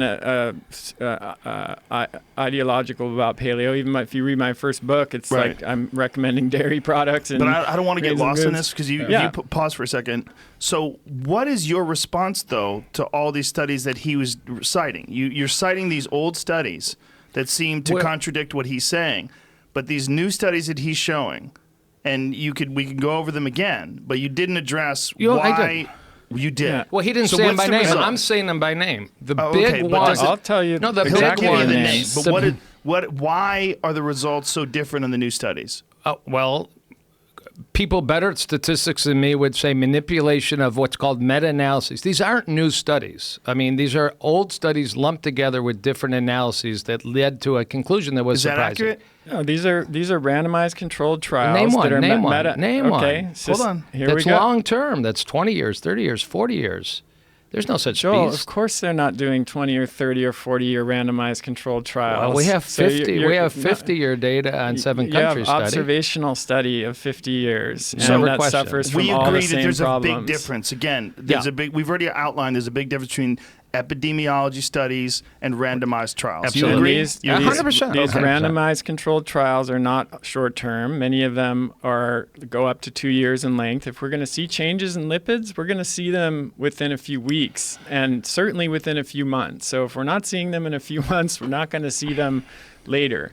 And if you look at Dr. Harcombe's paper, she reviews all of the meta-analyses and looking at saturated fat and the connection with heart disease. There were 39 meta-analyses of RCTs or prospective cohort studies that looked at saturated fat and health outcomes. 35 of 39 did not show significant correlations between saturated fat and any outcome. Okay, 35 of 39. Of the 4 that did, one was more related to trans fats, not saturated fats. One showed a benefit of replacing saturated fat with polyunsaturated fat, but it excluded 2 studies that would have totally changed the result. And as I mentioned, there's the meta-analysis of 25 RCTs and 40 observational studies that showed no benefit of replacing saturated fat with polyunsaturated fat. And then the last 2 were Cochrane reviews, and in those 2, saturated fat and cardiovascular disease were correlated, but saturated fat was not correlated with total mortality, cardiovascular disease mortality, fatal heart attack, non-fatal heart attack, stroke, or death from heart disease or death from any diagnoses of diabetes. Now, Joel, I'm going to let you get to this in a second. Out of those 39 trials, virtually none showed that eating saturated fat will increase your risk of heart disease, and none showed that it will increase your risk of death from any cause. So that is pretty damning evidence. Now, if I could summarize for you, or get you to summarize, your position is that his reciting of these older studies, that they are not relevant, that they are epidemiology studies, that they are not as rigorous, and that this new evidence is based on new understanding and new science, and that he's ignoring this? Yeah, that early studies showed some relationship, but they were very short term, between eating saturated fat and then cholesterol. The other problem is they were using cholesterol as a proxy marker. They weren't looking at, did people eat saturated fat and die more? They looked at, did saturated fat increase cholesterol? So when they did longer term studies, there's no increase in cholesterol on average. That doesn't mean no one will experience an increase. That's not true. Some people will. But on average, there was no increase. And then when they looked at, they just took cholesterol out of the equation. Let's just look at, is there an increase in heart attacks or death from eating saturated fat? When they did that, there's no increase. And these are those are observational studies, and we have all these randomized controlled trials that are showing no increase in cholesterol, no increase in insulin levels, and actually a decrease in all of those markers. Joel? Important stuff, and a lot of stuff was said, and I doubt, unless you're really high level, you understood. I just want to pick out one thing Chris said. Does anybody know what the Cochrane database, a word that flew out of his mouth? Cochrane, C-O-C-H-R-A-N-E, is a group of scientists that try and be very objective, very independent, don't have any emotional, any books, any supplements, any food items, nothing. And we all love supplements around this table, but let's get out of that. Cochrane database every 5 years comes out with a statement, does saturated fat relate to the risk of heart disease? In 2015, the most recent, look up Cochrane database. Yes, it does. Chris said it, but he flew by it. No, it wasn't powerful enough that your choice of butter, eggs, meat, and cheese necessarily predicted your total lifespan, but it absolutely predicted your risk of developing a heart attack and stroke according to this independent database. How so? How did it do that? That's 2015. Well, how does it do it? Saturated fat in the diet lowers the LDL receptors in the liver. Let's talk some real science. Your liver, my liver, Chris's liver. When you don't have LDL receptors or less than you should on the surface of your liver cells, your LDL stays in your blood. It gets into your arterial wall. That's my field. Don't jack with me on arterial walls. It gets picked up by monocytes. It become macrophages. It become foamy cells, and you're fucking dead. And that's how it starts. When you eat saturated fat, there's a chain of events that biologists and chemists and scientists know. There's no question. 1985 Nobel Prize in Medicine. Nobody. Let's not go to the 80s again. When you keep going to these old studies, I just want you to refute what he's saying about these recent studies. Okay, 2012, I published a study. Okay. Which one of us is a scientist around the table? I've got it open. It's a Journal of American Cardiology. May I please read the conclusion? The lower your LDL level beginning in life, the greater is your reduction in your risk of developing a heart attack and stroke. And I'll give you an interesting statistic. If you take Lipitor and you drop your LDL cholesterol 30%, you will typically drop your risk of a heart attack if you're in the coronary range by 30%. If you drop your LDL by 30% because you're born with a genetic gift that it's just lower than the average American, you drop your risk of a heart attack by 90%. When you keep your cholesterol down your whole life, I'm talking your blood cholesterol level your whole life, you are golden in the heart attack and stroke risk. The problem was we pick up people at age 50, 60, and we start jacking with their diet and jacking with their drugs, and that's wonderful. They've had 50, 60 years of deteriorating their arteries, and we help them. We can't help them like teaching children, eat fruits and vegetables and stay away from hot dogs. That's where we got to go. That's the second gong here. Get kids healthy because they got their whole life. Please, what is wrong with what he said? Well, there's allusions to well, so number one, two things wrong, and I'm really not trying to nitpick. He doesn't like epidemiology, but he totally uses epidemiology to support his case. You can't have it both ways. I love basic biochemistry. I love epidemiology. I love randomized studies. I love centenarian studies. My foundation is broad, and it's what's called the scientific method that's used by scientists in Los Angeles, and that's who taught me it. Number two. Besides that, there's allusions to significant randomized clinical trials and meta-analyses. We got to keep the science clean as can be. The breakthrough has been the meta-analyses, Siri Torino, Chowdhury 2010, 2014, D'Souza 2015. They have severe flaws. They're not new research. They're rehashing old data. There has not been a randomized clinical trial that really challenges the coronary heart disease risk of remaining an increased saturated fat diet. I'll give you three right true? now.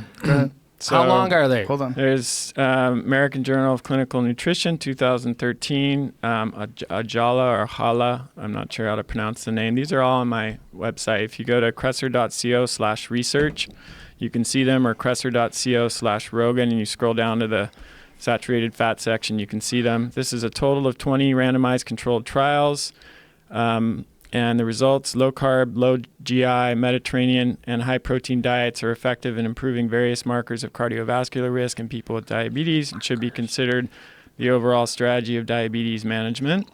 Then we've got one from Snorgard, Systematic Review and Meta-Analysis of Dietary Carbohydrate Restriction in Patients with Type 2 Diabetes.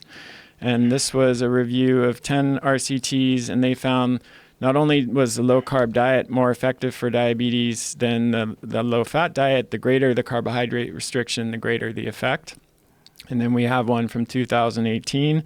This is Sainsbury et al., and this is effect of dietary carbohydrate restriction on glycemic control in adults with diabetes. And they found that the low-carb the conclusion, this review suggests that low-carb restricted or carbohydrate-restricted diets could be offered to people living with diabetes as part of an individualized management plan. So these are finding that these are reviews of several randomized controlled trials that are finding that there's no increase in cardiovascular risk markers.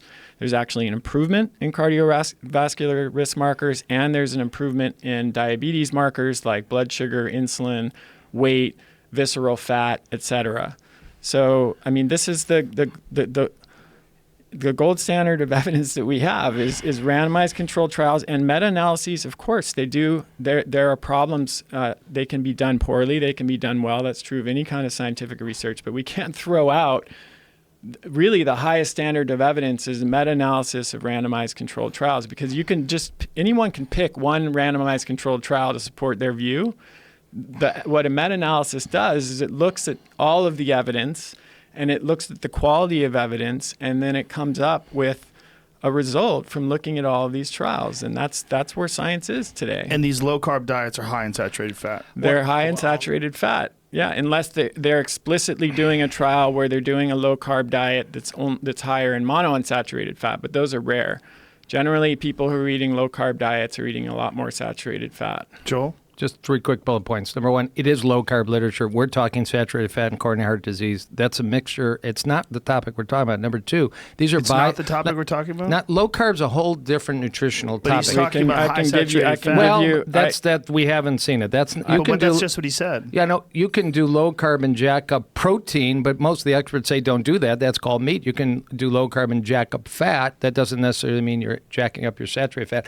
I do low carb plant based. That's a whole different topic. But it is not number one. These are so one, it's low carb. It's not the main topic that's dominated cardiovascular research for 60 years, which is consistent to this day in every guideline. Limit saturated fat so you don't die of a heart attack, stroke. Number two, these are words your listeners may not know. These, he said, are biomarker studies. I'm talking about dying of heart attacks, having strokes.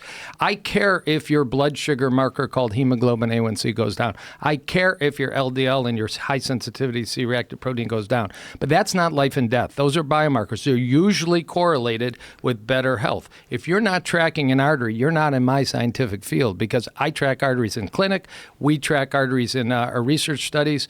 I think that's the second thing I wanted to say.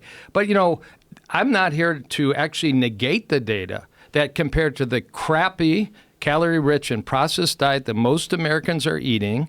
What Chris is presenting as an alternative diet won't improve numbers in the lab? Absolutely. It's a better choice. I like your diet. I do, Joe. I like your diet, Chris, because I'm looking at people walking in Wendy's and Hardee's and McDonald's and hospital cafeterias and gas stations. That's what we need to shut down, and we'll make a main difference. And all we're left with is Chris's diet, Joe's diet, and Joel's diet. We're going to have an amazing country. Then you Right. can decide what you want. Okay, agree we're with that, still, we 100%. all, I think we all agree with that. But I still need to bring you back to this. What he's talking about in terms of saturated fat and not being a risk and not increasing your cholesterol, you seem to disagree with that. Sure, because the science says it does. I But mean, he just cited the a bunch of science. does not Wait, say that it does. And So- let me clarify something too. I'm not just talking about biomarkers. Biomarkers are important, but I was the one who argued for looking at total mortality as the most important endpoint, and mortality from many of these other diseases. And the conclusion from Dr. Harcombe's paper, where she reviewed all of the evidence on saturated fat that I talked about before. I just mentioned 35 of 39 studies didn't show any relationship. Here's the conclusion.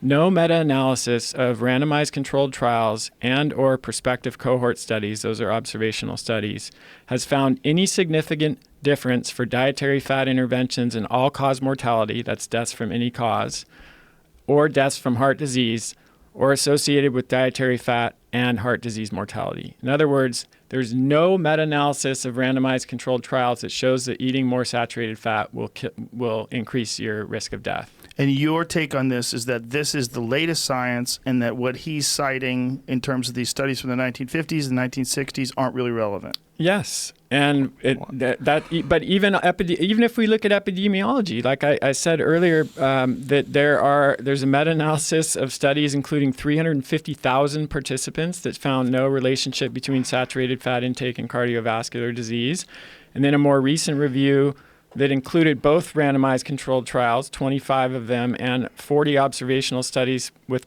650,000 participants that concluded current evidence doesn't clearly support cardiovascular guidelines that encourage high consumption of polyunsaturated fat and low consumption of saturated fat. So whether you look at the epidemiology or whether you look at the randomized controlled trials or the meta-analyses of randomized controlled trials, you end up in the same place.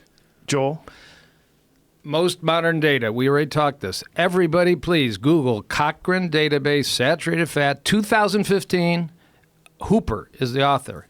The introduction is reducing saturated fat reduces serum cholesterol, but we're not sure of the importance. So we took 15 randomized studies with 59,000 participants. The conclusion, there is a potentially important reduction in heart disease risk by reducing saturated fat in your diet, 2015, which is why 21 international societies are solid that we will help the public, we will help the listeners. Have your piece of meat, make it 4 ounces, not 14 ounces.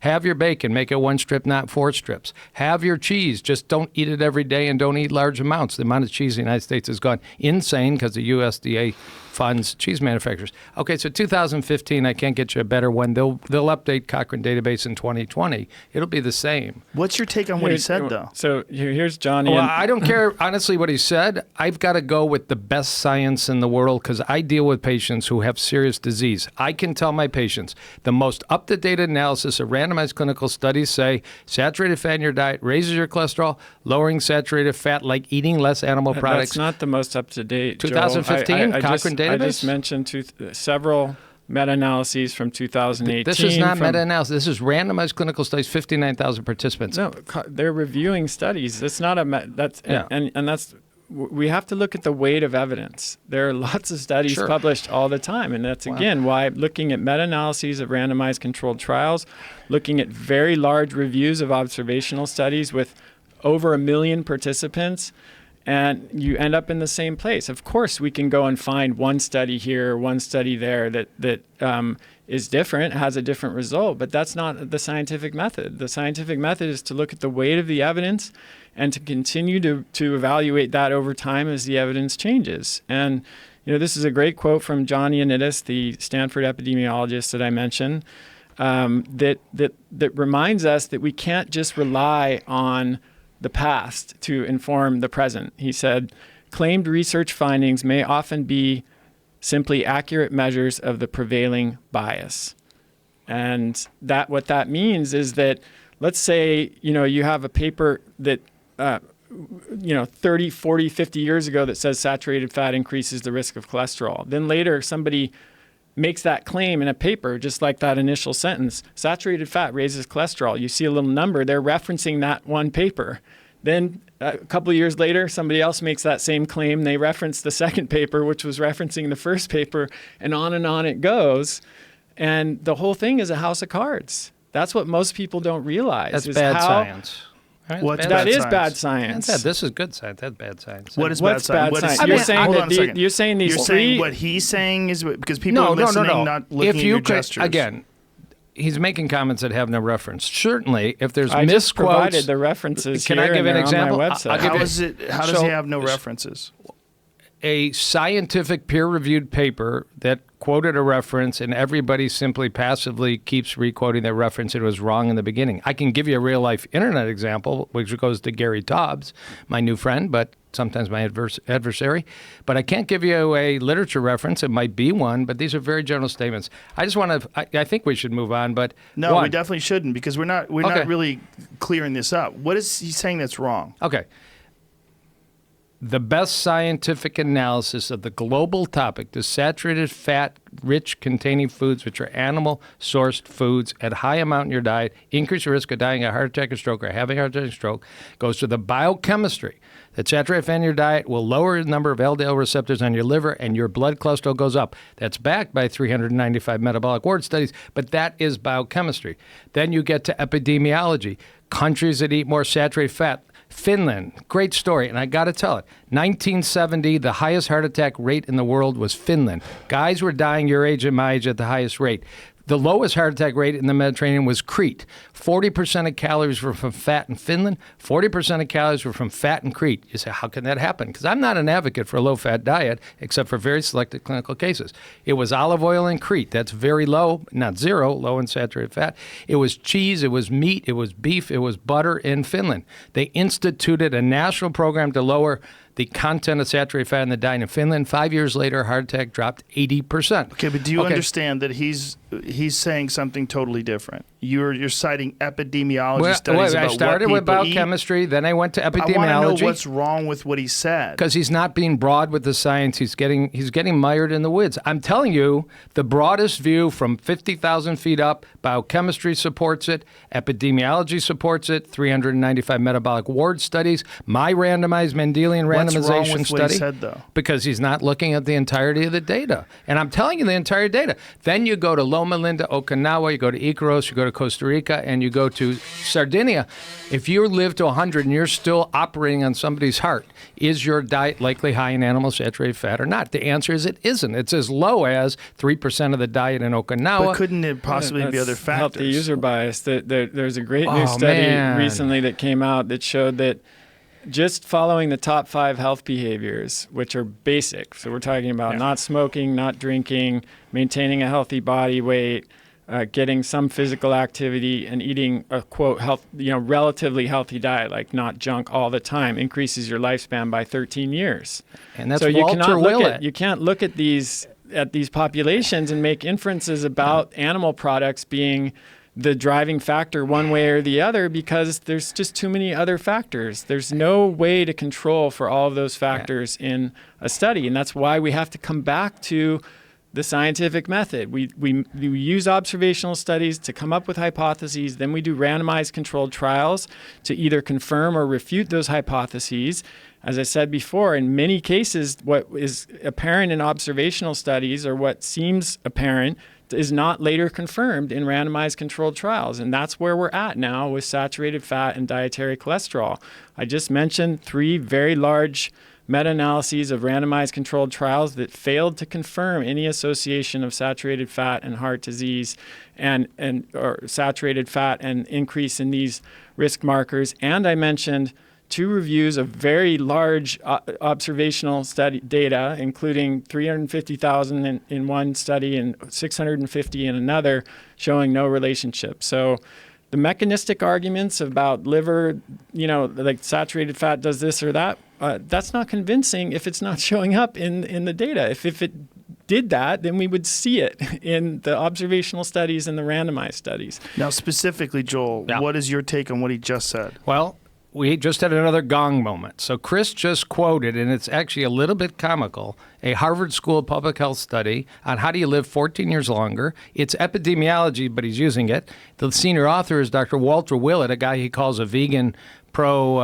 advocate who's not at all vegan. He's written a book about the Mediterranean diet with all kinds of animal recipes in it, which is fine with me. He's a brilliant senior Harvard researcher, but he's using data that he says is weak and such. Yet the teaching point is there. How do you live 14 years longer? You don't smoke, you exercise 30 minutes a day, you eat better than average. That's very broad, but you eat better than average. You keep your waist under 25, BMI under 25, and you have a few alcoholic beverages a week. I want your listeners to write that down because that is solid epidemiologic data that's very consistent across the spectrum. So let's all use something to teach your listeners. But that's my point. So you can't look at cultures that have a completely different lifestyle than the standard American lifestyle and draw any inferences about animal products. So a really good example of this is, the Seventh-day Adventists. The claim is that it's the vegetarian diet that makes them live longer than the general population. But they, as I mentioned before, as part of their belief system, they don't smoke, they don't drink, they have a healthy lifestyle in general. What if there was another population that also had those kind of belief systems about not smoking, not drinking, and healthy lifestyle, but they also ate meat? Well, it turns out there is, the Mormons. And there have been 3 studies on Mormons, and each of the studies that have been done on Mormons found that their mortality, I'll give you the exact numbers here in just a second. For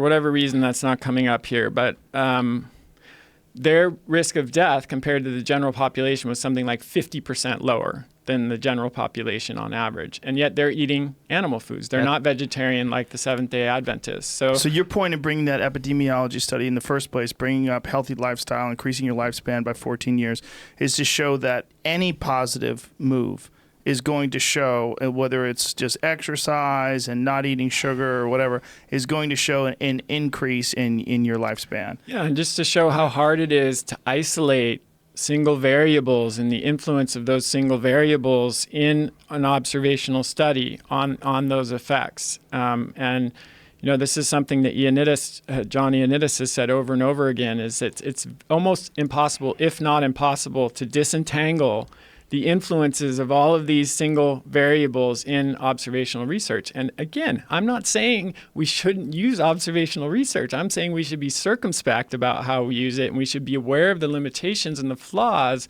and keep those in mind when we're designing observational studies and when we're interpreting their results. So, Joel, what is your opinion on what he's saying about saturated fat and cholesterol and mortality risk? Okay. Well, I think I've said it, but I'll repeat it. I just wanted to point out we just shared another common moment. We're both lifestyle medicine doctors, of which nutrition is just one part. Right. We just went through a list of lifestyle factors. We now add sleep. We add social support. We add stress management skills. It's not all smoking, diet, exercise, and the size of your body, but we are aligned, and we will go at patients side by side and do a lot of exactly the same thing. In fact, I think the only thing there's squabble about in lifestyle medicine is optimal nutrition to prevent chronic disease. And there's probably more than one path, but God knows the plant-based medicine group has a tremendous body of science. I'll conclude one more time, and I don't know how many times I can say it. The highest level of science is to integrate all that's available. Biochemistry's on the side. Saturated fat raises your risk of coronary heart disease. It doesn't mean nobody eats a no saturated fat diet, but you can lower it. Observational studies were there. Epidemiology studies were to test that hypothesis. They confirmed Finland and Crete. I've talked about it. I won't go there again. Randomized clinical trials have confirmed it. Hooper, Cochrane database, 2015. My study, 2012, widely cited worldwide, has confirmed it. Get your LDL cholesterol down genetically or by diet as long as you can, as early as you can. And finally, and the last is, what do old, healthy people do? Actually, Chris, I just think there's a good concept to let your listeners know. it isn't all about lifespan. In fact, lifespan in the United States is dropping, which is very scary for all the friggin' money we spend on health. There's something called health span, which is to avoid chronic disease and die dancing or die swimming or die skydiving, but don't die in a friggin' hospital with a peg tube and a trach and a Foley up your hoo-hoo. And many of these studies that show you can reduce your risk of heart disease, stroke, and diabetes are talking about better quality of life. So when you put all that together, these centenarian studies that have low saturated fat diets are just one more piece. I just mentioned 4 incredibly solid pieces of evidence. Not one. It's 4. It's all that's out there. It's what Nobel Prize winners use when they describe the cholesterol hypothesis. Is this correct? Well, he may not know it. In this city of Los Angeles, our shared friend, Dr. Walter Longo, often considered, and you should have him on the show, perhaps the world's leading expert in nutrition, longevity, and such, will say you incorporate all the bases for nutritional evaluation. You keep it big picture. You don't, he calls it pixel mentality. You don't get hung up on one study. You got the whole picture. Biochemistry, epidemiology, randomized clinical trials, finally centenarian studies. I think it's very consistent. You will enhance your health by lowering animal-based products. Now, we can argue, is that 70%, 80%, 90% plant-based? Lauren Cordain and the founder of the paleo movement, Boyd Eaton, we were talking about 70% plants on your plate. I love that. You know, I'm not telling people quit eating meat today or you'll die. I'm not a reactionary. But to say that plant-based medicine doesn't have a strong basis, that I can't reverse plaque with just plant-based medicine, we haven't even talked about the ability to do that, but is absolute heresy because it, in fact, is one of the most powerful pieces of nutrition we have. Yeah. Okay, but what's wrong with these studies that he's talking about? They're pixel mentalities, picking one. I don't know how observational data of over 1 million people and, 3 different meta-analyses of 20 to 25 randomized controlled trials each is pixel mentality. This is the gold standard for assessing a question like this in medicine. It's not mechanistic data or mechanistic arguments are not persuasive if they don't translate into real outcomes that you can measure in randomized controlled trials or observational studies. I'm trying to boil this down. Yeah. So what is your take on that? Without any references to the Real past quick, and people that lived in Mongolia that lived longer? These are the 3 disruptive randomized trials from 2010 on that question the relationship between those are different trials, Joel. Well, then these are 3 different trials. Well, then I'm not referring to Krause's they're- research but- or Chowdhury's. well, you need to throw them out there and let us know the reference. I did before. You want me to do it again? No, but Okay. because we'll get mired. I But mean, what is wrong with what he's saying? I'm just, look, I'm obviously the non-expert here, and Right. I'm baffled. So I'm trying to boil this down with as little rhetoric as possible. Okay. It takes a heretical conspiracy attitude to say everybody's got it wrong for 60 years. 21 international societies have it wrong. They could, but it's a controversy theory to say that Hooper, Cochrane, Database 2015, they've got it wrong. That Metabolic Ward Studies got it wrong. This is 1 or 2 or 3 pieces of data, and they're observational.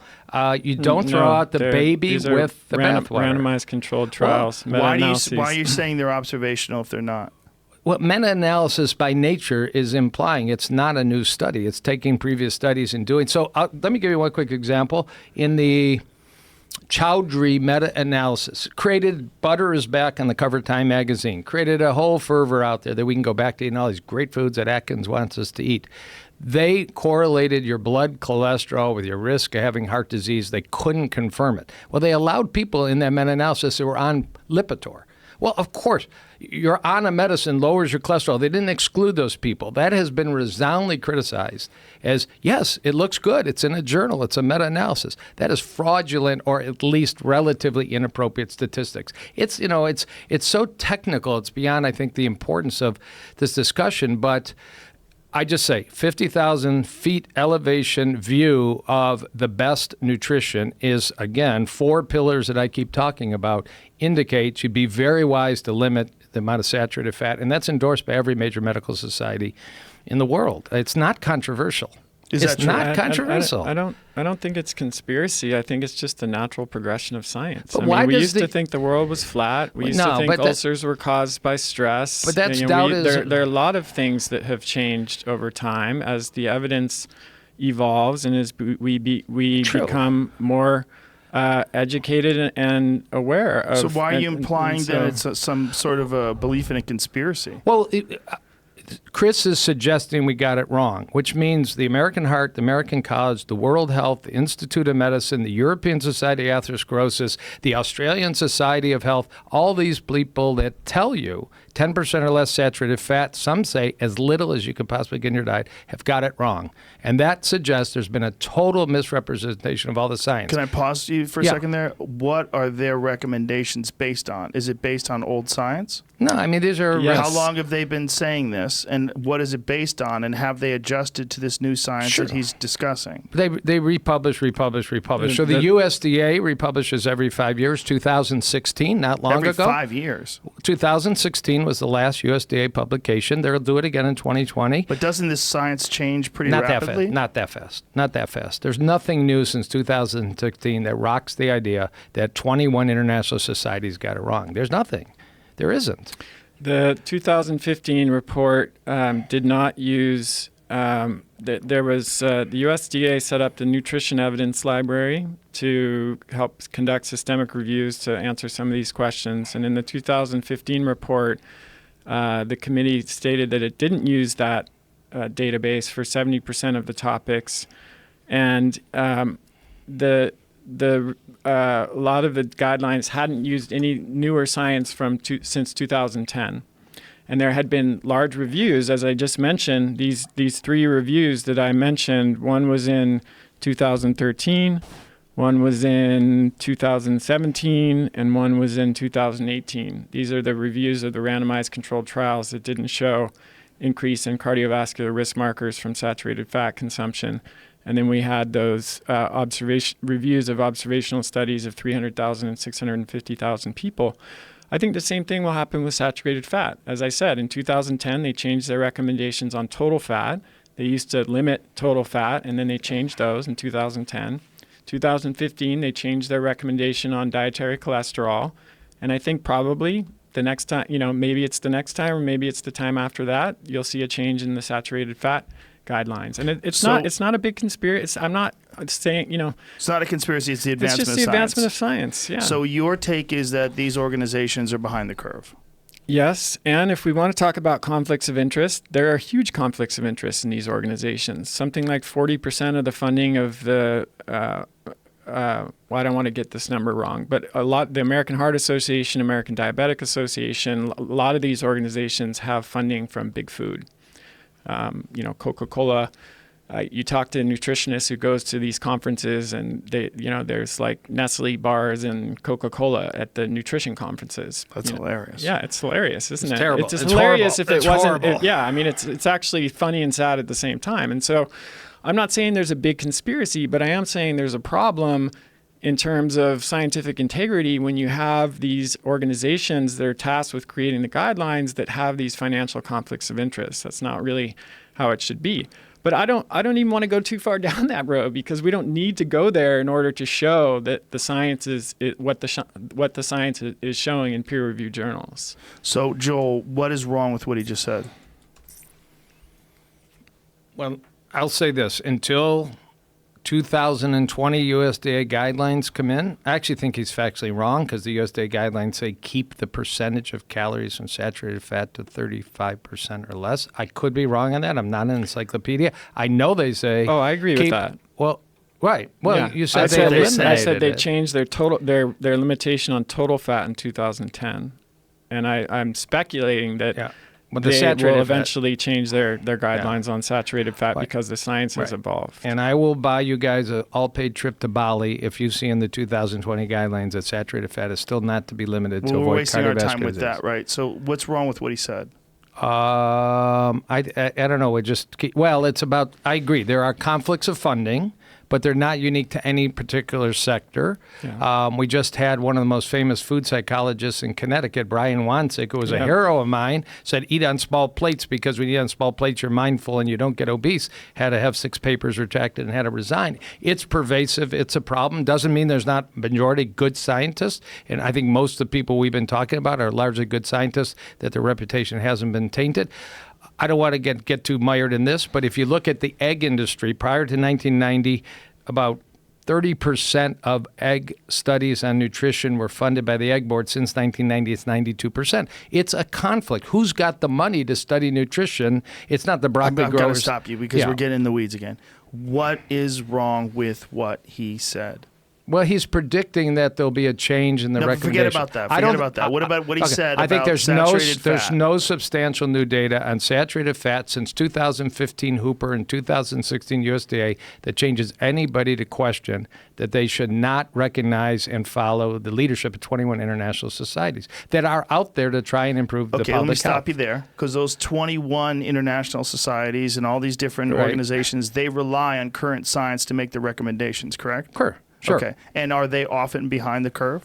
I don't believe so. The USDA goes through this whole process. Now, they haven't published anything new since 2016. It's an expensive process. Right. But they did change, like he said, their total fat requirements. They did change what they believe to be healthy and not healthy. Well, You said they changed it in 2010, correct? They changed the limitation on total fat in 2010, and then they changed the limitation on dietary cholesterol in 2015. So they admit that the science has advanced and changed their perceptions of what is and is not healthy. So what's wrong with what he's saying about saturated fat? they didn't change saturated fat. So if we stick just but on not topic, them. They Okay. they rely on the current science. right? So he's saying that the current science is showing that there is no negative consequence of saturated fat. That's BS. That's BS. So what is wrong with these studies that he's citing? Well, I don't know. I have not read every article in the world, nor has Chris. I don't know specifically. There are 3 famous studies that I've read: Siri, Torino, Chowdhury, and D'Souza. Those have been dissected. Those are generally So felt to you be weak. believe those, but you don't believe the ones that he's citing. Well, I don't know. Actually, he would probably cite those to support his case, but they've been so resoundingly criticized that, and they created fervor and all. I don't know the Have 3 they been studies. resoundingly criticized?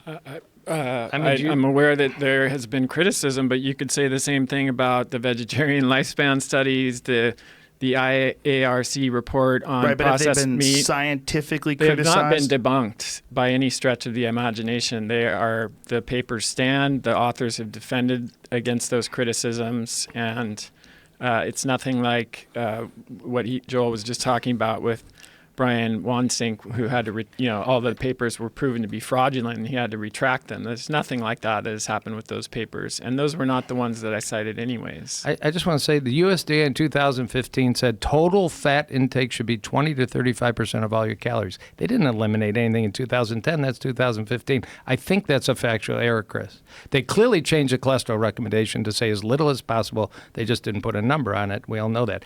My cardiology group went bananas and got them to add that sentence as keep cholesterol as low as possible. Chris? It says cholesterol is no longer a nutrient of concern. But you were talking that they removed the total fat intake. That's actually inaccurate. It's right here. I mean, I've got the guideline open.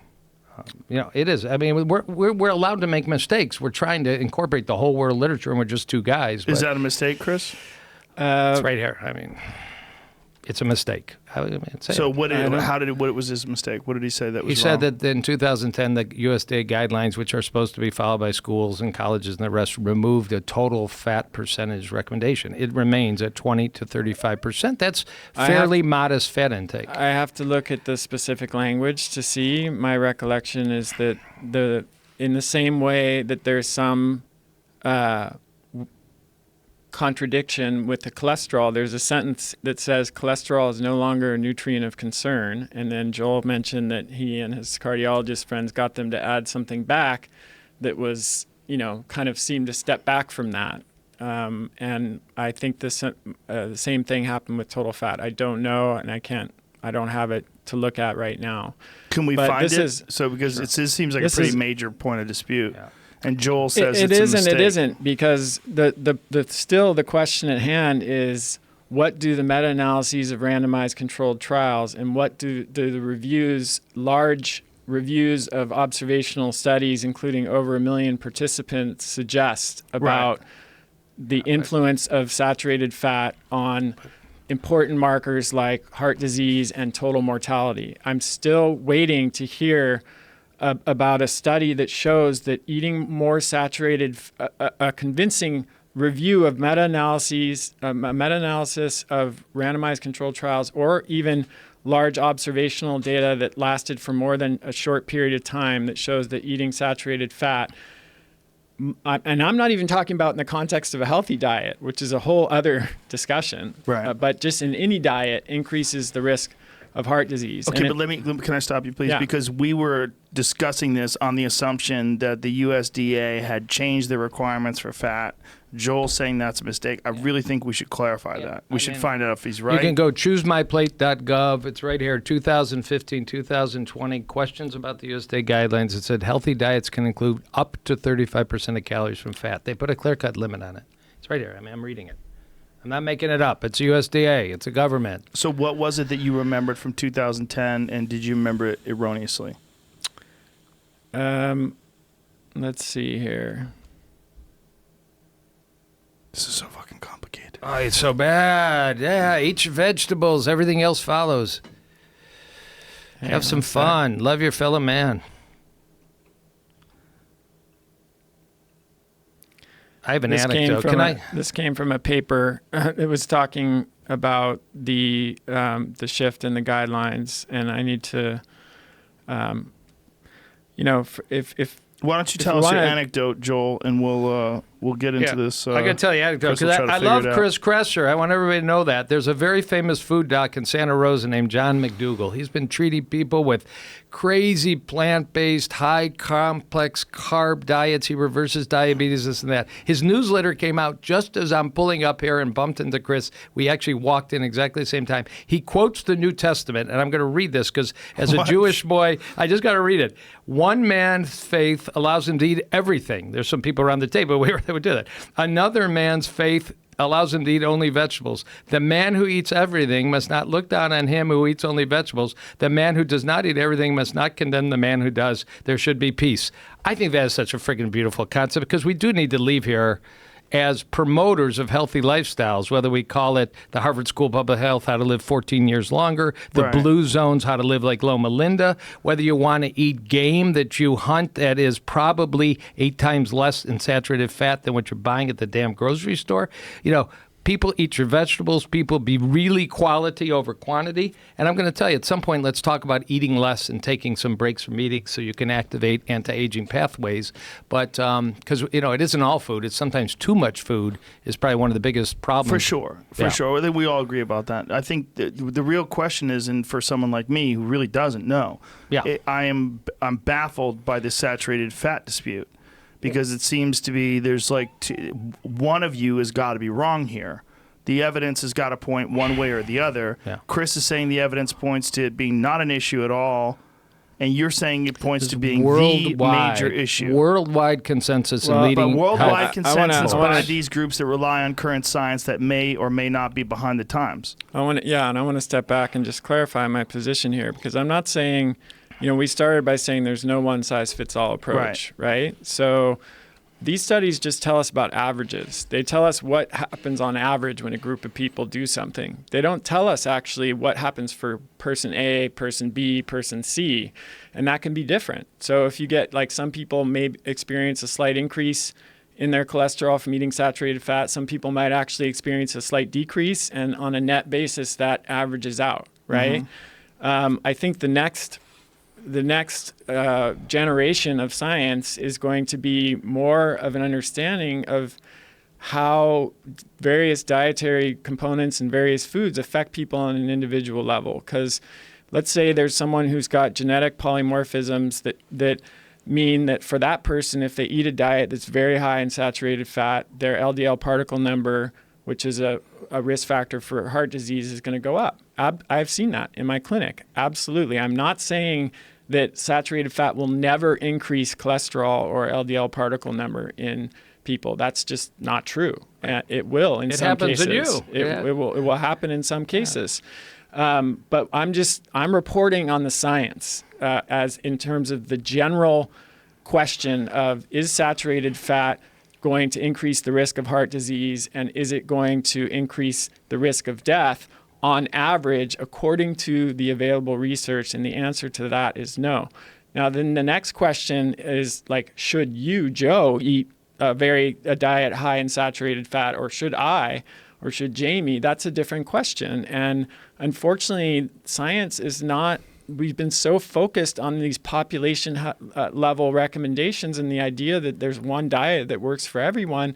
And we don't have a lot of research that answers that question. That's a big gap in current science. Okay, I have two today. questions. Yeah. One, did you find out if you made an error on this 2010 requirement from the USDA? So this came from a study that reference said, despite a lack of evidence supporting low-fat diets, only in 2010 did the Dietary Guidelines Committee stop recommending limits on total fat. But I don't have the full guidelines in front of me, and I'm not sure what the language says, so I could have made an error. It's possible. So you made it based on that, what you just said. That was what the assumption. In another study. Now, in terms of saturated fat, isn't there an increased risk when you consume saturated fat with refined sugars?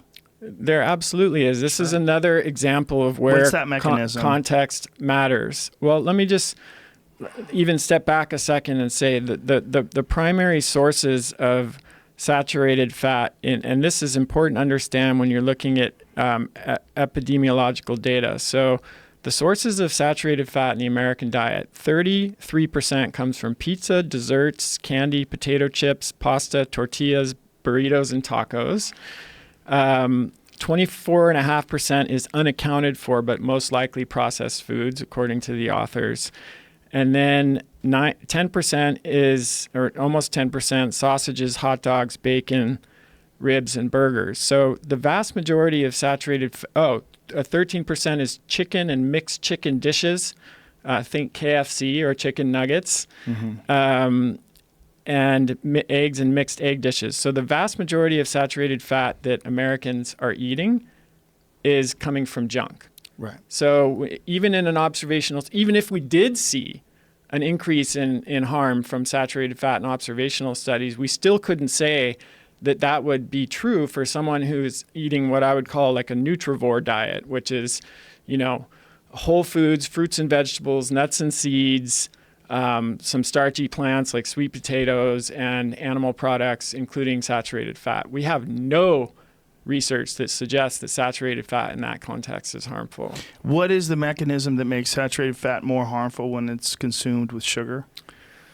Well, you have, there's an interesting study that was done that showed that in the context of a ketogenic diet where there's no sugar, essentially, or very low amounts of sugar, that dietary saturated fat will actually decrease blood levels of saturated fatty acids, and that if you're eating refined carbohydrates, then you see an increase in saturated fatty acids that comes from the effects of insulin, essentially. Let me find you the specific. So if you're eating a high carbohydrate diet, it will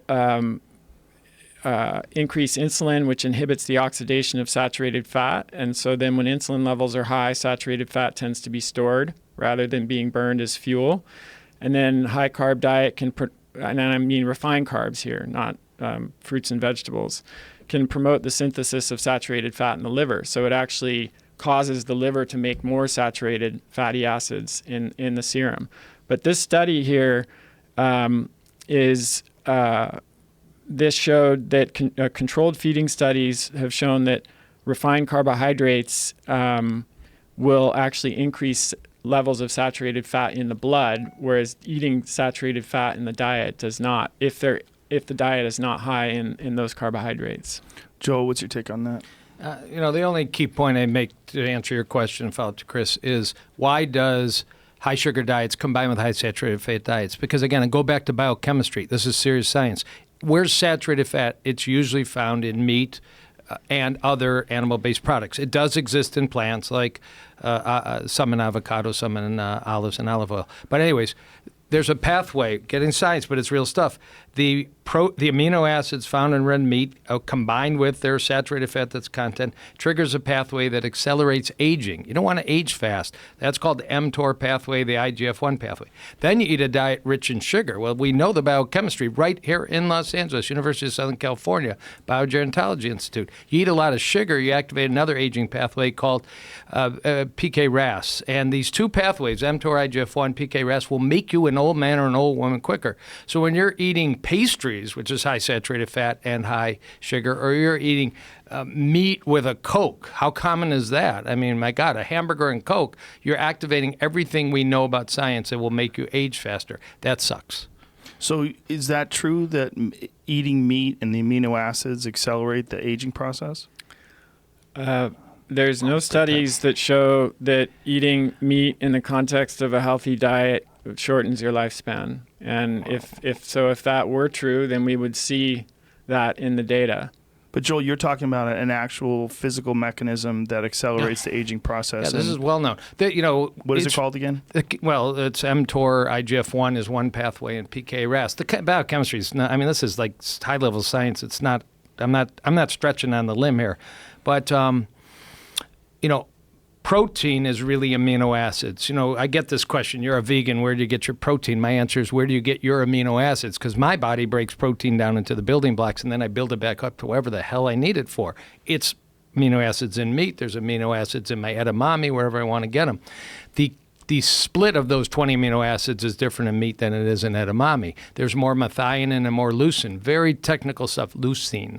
And there are some, mixes of branched chain amino acids of leucine. I don't know what the hell that does your aging. But we do know that meat rich in methionine will activate mTOR and IGF-1, and it is a very strong factor in aging. You want a low methionine diet. It's another reason plant-based eaters need to take B12 to keep their homocysteine methionine down. That's a separate topic. But yes, the amino acid mix found in animal protein is different than the amino acid mix found in vegetable protein, which is why when Morgan Levine looks at the question, what's your survival, what's your cancer risk, what's your heart risk on animal protein and plant protein beats the crap out of animal protein. This is high-level cell metabolism. Try and publish a paper in Cell Metabolism. Why does it beat the crap out of animal protein? Because there's a 300 to 400% increase in cancer of those that diets concentrate on protein of animal source, and there's a 25% reduction in cardiovascular disease. Cell Metabolism in 2014, Morgan Levine of Harvard. Nobody's questioning her work. October 1, 2016, Song at Harvard. Animal protein, plant protein lead to very different outcomes in large database observational studies at the highest level, because you can't take 6,000 people and randomize them in that way. So if you're waiting for that to resolve the question, good luck. That's actually not the case. The IARC panel that concluded that processed meat led to an 18% increase in cancer risk, which again is like indistinguishable from chance using that low of a relative risk. Their conclusion was that the fresh red meat was 0.02, 1.02. That's a 2% increase. And many other studies have shown that unprocessed red meat is not associated with increase in cancer risk and is not associated with increase in heart disease risk. So again, you can talk about these proposed mechanisms all day long, but if it's not showing up in actual events that are meaningful to people, then you might be missing something. Maybe red meat does act in a certain way that you might think would increase the risk of death, but maybe it does other things that reduce the risk of death. And that's why we can't just focus on mechanistic studies. We have to look at actual endpoints that matter to people.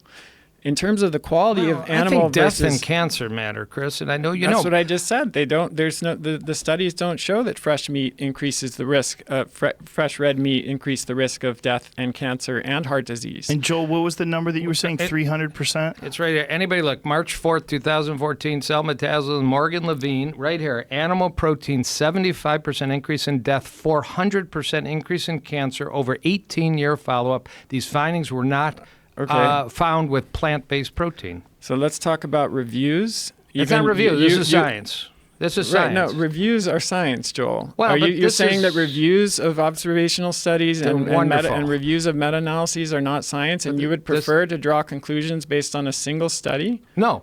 I wouldn't want to base okay. from a single study, but this is very consistent with the overall high level of mTOR, IGF-1, PK, Well, RAS. I was just referring to research that several large reviews that have not found a relationship between fresh red meat and cancer and fresh red meat and heart disease. So Okay, well, there's always going I to be would some prefer to disagreement. look at reviews that include lots of studies than just a single study that supports a particular viewpoint. Maybe. Maybe? Maybe. Well, we need more than a maybe. Well, okay. The 300%. What is that let number me, based on? well, it's human study. These are real lives. These are real deaths, and these are real cancer cases. Right. This But is is it- original science in one of the highest But is level. it epidemiology where they don't take into account all the other risk factors, including the rest of their diet, smoking, sedentary lifestyle, obesity, all the various... I'll answer in a second. I'll factors? download the whole paper. But, they do that. They do multivariate Chris? So while analysis. he's downloading that, there's a 2011 meta-analysis of 34 prospective studies on red meat and colorectal cancer, which said that's 34 studies. The available epidemiologic data are not sufficient to support an independent and unequivocal positive association between red meat intake and colorectal cancer. 2015 meta-analysis did find a relationship with processed meat, but did not find a relationship with fresh red meat. There's also an issue of dose response. If red meat did cause cancer, then you'd expect to see a continuous increase in cancer rates as the intake of red meat increased. But in many cases, you actually see the opposite. You can see a decrease in cancer rates in the people who ate the most red meat, which casts some doubt on that association. And again, we come back to the relative risks. Even with processed meat, it's only 18%. And you have to consider the healthy user bias that we talked about before. And with fresh red meat, it's either nothing, 0, or maybe like 2%. And that's just like that level in observational research is not distinguishable from chance. You cannot draw any conclusions on that. And you cannot assume that someone who's eating a nutrivore diet with fresh whole foods and is including some red meat in that diet is going to have the same response as someone who's eating pizza, candy, hot dogs, and all kinds of other junk food. That's just not, common sense will tell you that. Hence the problem with these kind of studies. Exactly. Joel? Chris, you want a low IGF-1 or a high IGF-1?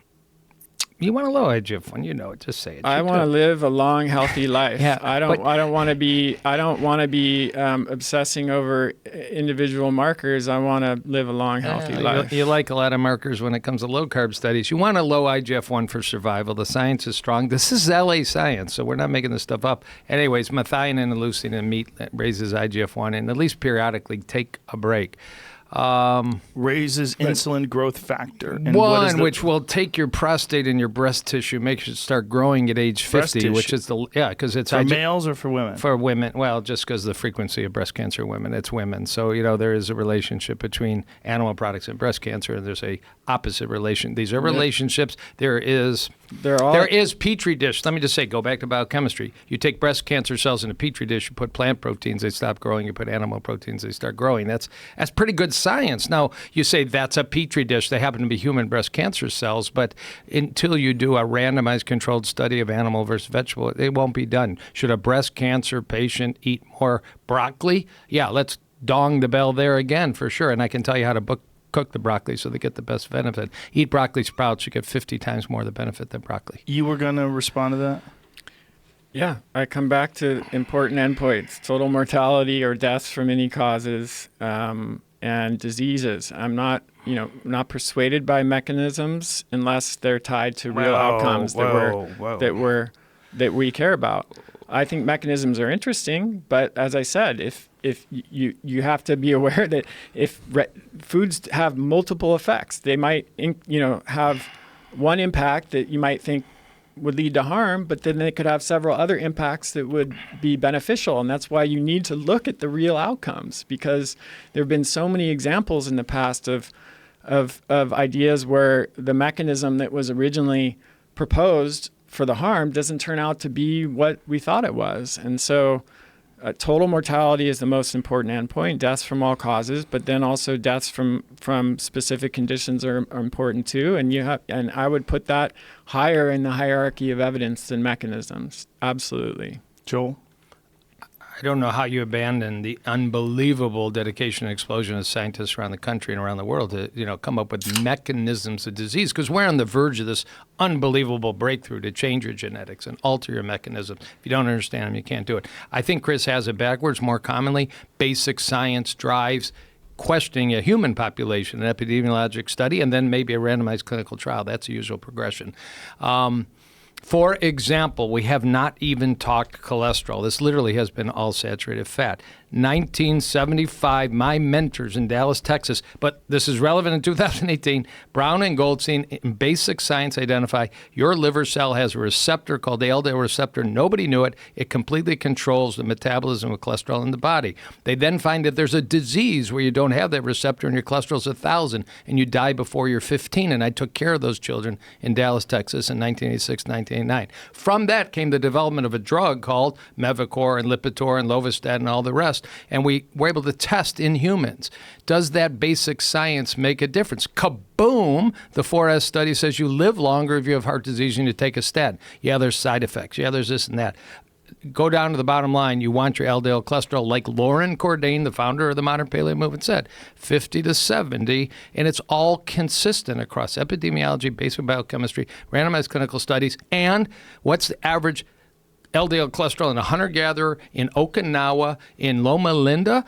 LDLs are 70 or 80. In fact, humans are the only free-living animal on the planet with an LDL cholesterol over 80 because we eat and we gorge and we have jacked up saturated fat that drives our cholesterol up. We're the only animal on the planet, and we're suffering terribly from it. Let me pause you there. Does saturated fat raise your cholesterol? That's the whole point. We need to keep coming back to dietary cholesterol and dietary saturated fat. The evidence is showing that on average they do not raise cholesterol in the blood. And even when they do, that doesn't translate into an increased risk of heart disease. That's what the data show. We've talked about, I don't know what more I can say. Well, actually, we haven't because actually said. I call bullshit on that. It's called the Hegested equation and the Keyes equation. I shared the data on controlled feeding. You mentioned metabolic word studies as a high standard of evidence. Controlled egg feeding studies where 75% of people experienced no change in their blood cholesterol from eating 2 to 4 eggs a day. Well, I don't know how more clear it can be than that. Eggs is an isolated topic because that's a cholesterol topic. We have not talked cholesterol. We've been talking saturated fat. But we're talking about cholesterol right now. Okay, well, but you just asked saturated fat, and I'm trying to be very I said specific. cholesterol. Well, does saturated fat raise blood cholesterol? To deny that is whack. And I'm sorry, that's called the Hegested equation. Google it. Look it up on Wikipedia. There's it's called the Keyes equation. The change in cholesterol in the blood. Saturated fat raises cholesterol in the blood. Yeah, that's what you're saying. It does. It's known. It's a proven But he's thing. saying, Chris is saying that it doesn't. No, I say it does sometimes for some people, but on average, the studies are saying that it doesn't have a significant effect. Average. Disagree. So meaning Disagree. if you get a large enough group of people, you'll have some aberrations, and some people will find a significant rising of their cholesterol. Yeah, and again, more importantly, most people won't. The presumption here is that serum cholesterol, we care about it because it will increase your risk of a heart attack. Right. As I said before, large studies that have forgotten about cholesterol and just analyzed the relationship between saturated fat intake and heart attacks, which is what everyone cares about, right? If they're thinking about cholesterol as like the middle is a mediator in that situation. So they remove that and they just say, does eating saturated fat increase your risk of heart disease? And that large review of 350,000 participants did not show a relationship on average. So is the concept that cholesterol is just one factor and that perhaps we've isolated it as more significant than it really is? In our typical reductionist paradigm, absolutely. There are many factors that contribute to heart disease, and that's one of them. And so that's why, again, it's important to look at the studies that directly examine the relationship between saturated fat intake and heart disease rather than doing this dance where we go, does it increase cholesterol? And then assuming that high cholesterol will lead to heart attack. Joel, I'm sure you can understand why this is so confusing for me. I actually feel really badly for your viewers and listeners. No. They're going to be able to go over this with a fine tooth. This is so important. I thank you both for doing this, because this is the kind of conversation that you just don't get to have, where you get two experts with opposing views and you have a decent conversation where you go over all the actual details of it, and you get to see how each one of you thinks about these things and how you've drawn these conclusions. I agree with that, actually. I think it's great and all, but, we've had a couple moments of clarity and advice, and I just want people to have as many as possible because, it does matter. A friend of mine says heart disease is not theoretical. I mean, we've had many 39-second deaths while we've been doing this. So just to respond, does saturated fat-rich diets raise cholesterol? Absolutely. It's such a tight relationship. There's a line with a correlation that's just straight up. Now, can I pause you for a second? Yeah. What is wrong with these studies that he's showing that show that it doesn't in most people? No, I believe, and again, there are studies that are being referenced, but we're not looking at, and that's a limitation. We can live with that. Since 2010, the question has come up, does an increased saturated fat cause coronary heart disease? And that has been questioned in some studies. The idea that it doesn't raise blood cholesterol is, it's the reason all the guidelines up through 2015, 2016 still say limit saturated fat, because that science hasn't changed. There's such a tight correlation. The line is straight up. Percentage of dietary fats, percentage of dietary saturated fat, blood cholesterol. The challenge is how much yours is going to raise and how much mine is going to raise is going to depend on your genetics and your microbiome and where you're starting. If I ate a steak, my cholesterol goes up. If I ate an egg, this has been shown, because I don't eat any dietary cholesterol as a plant eater, my cholesterol skyrockets. You become habituated eating 2-3 eggs a day, and the curve flattens out after 2-3 eggs a day, which is 400 or 500 milligrams of cholesterol a day. It's like if you smoke 20 cigarettes and you go to 24, it's going to be pretty hard to show much of a difference. 2-3 eggs a day for a chronic eater is tough to challenge. So your body just creates tolerance for it? Is that what Well, you're saying? there's a level of absorption that starts to level off. But an interesting statistic, a toothpick is 100 milligrams. Most of us eat 300 to 400 milligrams of cholesterol a day, 3 to 4 toothpicks. We're talking fat, we're talking 150 grams. So that's why the saturated fat, it's like overwhelmingly more of a topic than 3 to 4 toothpicks of cholesterol a day. Okay, hold on a second, because he disputes this. I just come back to the studies. 2 to 4 eggs a day, controlled metabolic ward feeding studies do not have any impact on blood cholesterol in 75% of people. That's about as conclusive as the evidence can get. Quote, And- reference. Okay, I'll give one to you. You got to give it. I always have it, and they're always there at kresser.co/Rogan. Yeah, I know, but And here it is. If you Google Kresser saturated fat, that's the first article that comes up. So this is Diuse from 2009, Dietary Cholesterol and Coronary Artery Disease, a Systemic Review. I'll just show you. I know your viewers, maybe your viewers can see it. I don't know. That's called saturated fat in the diet. That's called change in your LDL. That's called the line going up like a straight rocket. And Well, that's why don't you tell me single where study, someone can see this, and we'll have Jamie pull it up on the big screen. Yeah, anybody that Googles, it's called Hegsted equation. Spell that? Hegsted. Okay, Hegsted, he's from the late 1970s. Well, this is a 1993 this reference. was, I know, but the Hegsted equation comes from Hegsted, who was one of the doctors who was involved with the McGovern report in 1977, which was the original report that led to the limitation on dietary cholesterol and saturated fat. So I think that's a little bit outdated, perhaps. If humans have changed. like I said, But what's wrong with the studies? Like what meta, Joel just said, though, if what's humans have changed? changed. a meta now, as I said, one study doesn't. The exception doesn't make the rule. We have a meta-analysis of observational studies, including 350,000 participants that found no relationship between saturated fat intake and cardiovascular disease. The review of 25 RCTs and 40 observational studies, 650,000 people that concluded that replacing saturated fat with polyunsaturated fat doesn't lower the risk of cardiovascular disease.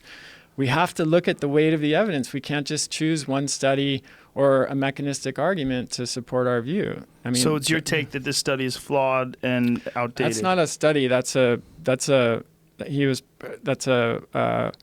equation that was meant to represent the relationship between saturated fat intake and blood cholesterol that was created by a doctor in the late 70s that was originally involved in this diet hypothesis and the McGovern report, which led to the restrictions on cholesterol and saturated fat in the first place. So yes, I am saying that we should be looking at more recent evidence, large reviews of of observational studies, and then meta-analyses of randomized controlled trials. That's the much more persuasive source of evidence for me. Joel? It was based on metabolic ward carefully done studies at Harvard. It was the equation derived from human data where you put people in, change their diet, dietary change studies drives up LDL cholesterol, and you just plot it out. The plot's very clear. It's change in cholesterol to dietary saturated fat. It's well accepted in the medical community, and it's incorporated in the guidelines. It'll never change. Human physiology is not going to change. LDL receptors don't change. It all goes back to basic biochemistry. And when we understand it, we can manipulate it to better health. We can do it through pharmacology. We can do it through diet. We'll be doing it through gene therapy, stem cell therapy. But if we don't understand the biochemistry, we're cutting out a pillar we have to have for better health. Chris? I don't know how many more times. I mean, I feel like I'm just saying the same thing over and over again. We have to look at the research, the weight of the evidence. We have to look at randomized controlled trials that actually look at what happens when people consume saturated fat and dietary And you're cholesterol. saying that these studies that measure he's the markers. citing, this The graph does not. mechanistic arguments are not persuasive if it's not happening in real people. You're measuring in a randomized controlled trial. You're controlling. You're measuring what happens when people eat saturated fat and cholesterol, and then you do a meta-analysis of these controlled trials, and you're finding what I just said. That's way more persuasive to me. What is your take on that, Joel? The Royal Academy of Science. But what is your take on that? Well, I'm going to tell you. The specifically. Royal Academy of Science in Sweden gave the Nobel Prize in Medicine for what we're talking about, and nobody's changed that. I mean, I totally disagree with Chris that human physiology didn't change from 1985 Nobel Prize to 2018, that the relationship between eating saturated fat, lowering your LDL receptor, raising your blood LDL, developing atheroma, I go in at 3 a.m. and bust open your plaques, you Okay. live, has not changed. But how are these studies made, and what's wrong with them then? Nothing's changed about understanding the biochemistry of our lipid metabolism in cells. Of course, there's always advancements, but the LDL receptor has led to the statin field, a new class of drugs called PCSK9 inhibitors. It's all because of the biochemistry that people are living longer, living better. Their plaques are being reduced through lifestyle medicine, but thank God we also have pharmacology that's advancing. Right, but what is wrong with these studies? These studies that are showing these results that he's describing, that you're disputing. What is wrong with these studies, and what is wrong with the results? Again, I would urge everybody to take the broad, high-level view of science and not pixels. What's the basic biochemistry? I know we're circling around. What's the epidemiology? What's the clinical randomized trials? And what's the centenarian studies? There is no new data that you live to 100 by adding saturated fat to your diet. But we're not talking about that. We're talking about the actual physical results on human bodies when you consume saturated fat, what he's just describing. I mean, it would take a new metabolic ward study that negated the Keyes equation, the Hegstead equation, that there's a linear relationship, 395 metabolic studies. It doesn't exist. What are you saying to that, Chris? A metabolic ward study that says eating saturated fat. It would not take that, Joel. We have randomized controlled trials, which is a very high standard of evidence, and observational data, large amounts of observational data that have been reviewed that answer this question. And we have many RCTs of low carb diets and even ketogenic diets that are not showing significant impacts. Joel, is it possible that this is correct? Here's a 2018 review of all the previous science on dietary cholesterol and eggs. And the conclusion says, overall recent intervention studies with eggs, demonstrate that the additional dietary cholesterol does not negatively affect serum lipids, and in some cases appears to improve lipoprotein particle profiles, like have a beneficial effect, and HDL functionality, which is the so-called good cholesterol. And he talks about here in the conclusion that eggs shift LDL particles to the less detrimental large buoyant LDL, which is less atherogenic. He says eggs also typically increase HDL. He says that eggs probably have other beneficial impacts on in terms of their phospholipid context, and that there's no relationship between the consumption of eggs and heart disease. So this is a 2018 review. It's by Christopher Blesso, Dietary Cholesterol, Serum Lipids, and Heart Disease. Are eggs working for or against you? Published in Nutrients. Joel, is it possible that that's correct and that there's just some misunderstanding about the previous data? It's a different topic. It's eggs, it's cholesterol. We were talking saturated fat does raise your cholesterol. So they're different topics. And then we've introduced a very hot topic about LDL particle size, which we should break down and talk about. So I'm not sure quite how to respond because we got off track by shifting to consistently low carb and eggs and other things. Actually, we were talking about cholesterol. Well, we were talking about then it does kinda switched to saturated fat raise blood cholesterol. So I stand by the fact human physiology will not change. We have But receptors. doesn't our understanding of human physiology advance? I don't. Well, I'll give you an example. Until 20 years ago, nobody ever heard a word PCSK9. God or somebody gave us a protein in our blood, PCSK9, that goes to your liver, sits in a receptor, causes the LDL receptor to go internal, and your friggin' blood cholesterol goes up. Now there's a class of drugs that's an antibody to PCSK9, lowers your cholesterol dramatically, and we're finding it reduces plaque and lowers your risk of heart attack. Sure, new science, amazing, totally consistent with what Brown and Goldstein showed that led to statins. Now we have a new treatment. That's a wonderful thing. It didn't rock the boat. We still don't know to this day why we have that protein in our blood. And if you're lucky enough to be born with a low level of PCSK9, your cholesterol's lower, you have less disease, you live longer. That was part of the data I published in 2012 with Brian Ferentz at Wayne State University. So yes, we've learned more about human physiology, totally consistent, didn't disrupt anything, and led to better treatments. That's great. Has human physiology been challenged? I'll give you another. We've learned, and Chris mentioned this, so I think it's fair to go there. It's like a court of law. He opened it up. I'm cross-examining. Nobody in the world ever heard the word of 4 letters, TMAO, 2011. Cardiologist sitting at the Cleveland Clinic said, there's got to be more in the blood that hurts arteries. Let's go find them. They found this chemical. They learned how to measure it. They patented how to measure it, TMAO. They took 4,000 people on the cath lab table. They said, I wonder if the level of TMAO in the blood correlates with how clogged up your arteries are. Badoom, it worked perfect. Then they figured out if you eat red meat that has rich in L-carnitine amino acid, you eat eggs that's rich in choline, a nutrient, I think amino acid, I'm blanking for a minute, those directly led your liver to create TMAO. They took studies where they reduced carnitine, reduced choline in the diet, TMAO goes down. What does TMAO do? It stuns your HDL so it doesn't reverse cholesterol transport. It causes LDL to enter the cell wall and create foam cells, macrophages, plaque, and you get a heart attack. It actually screws up your kidney and causes it to be fibrosed. If you have heart failure, diabetes, or heart disease, or hypertension, your TMAO is up.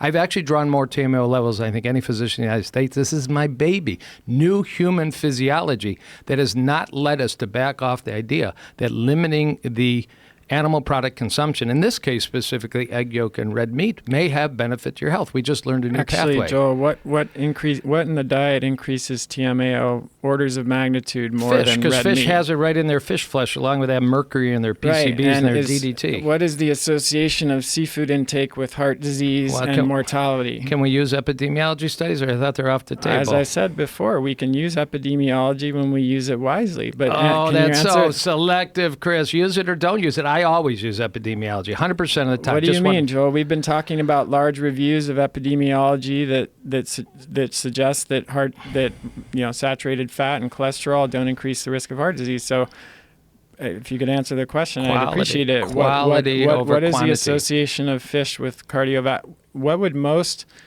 doctors and researchers say about fish consumption and cardiovascular disease and mortality? Well, since it has saturated fat, most high-level 2018 advisors are 2 meals a week of fish, balancing out with 19 meals a week of plant-based. Is the USDA guidelines? I'll answer the question. Dr. Walter Longo. If you look at the data, there are a few things that are associated with a greater decrease in cardiovascular disease risk than fish consumption.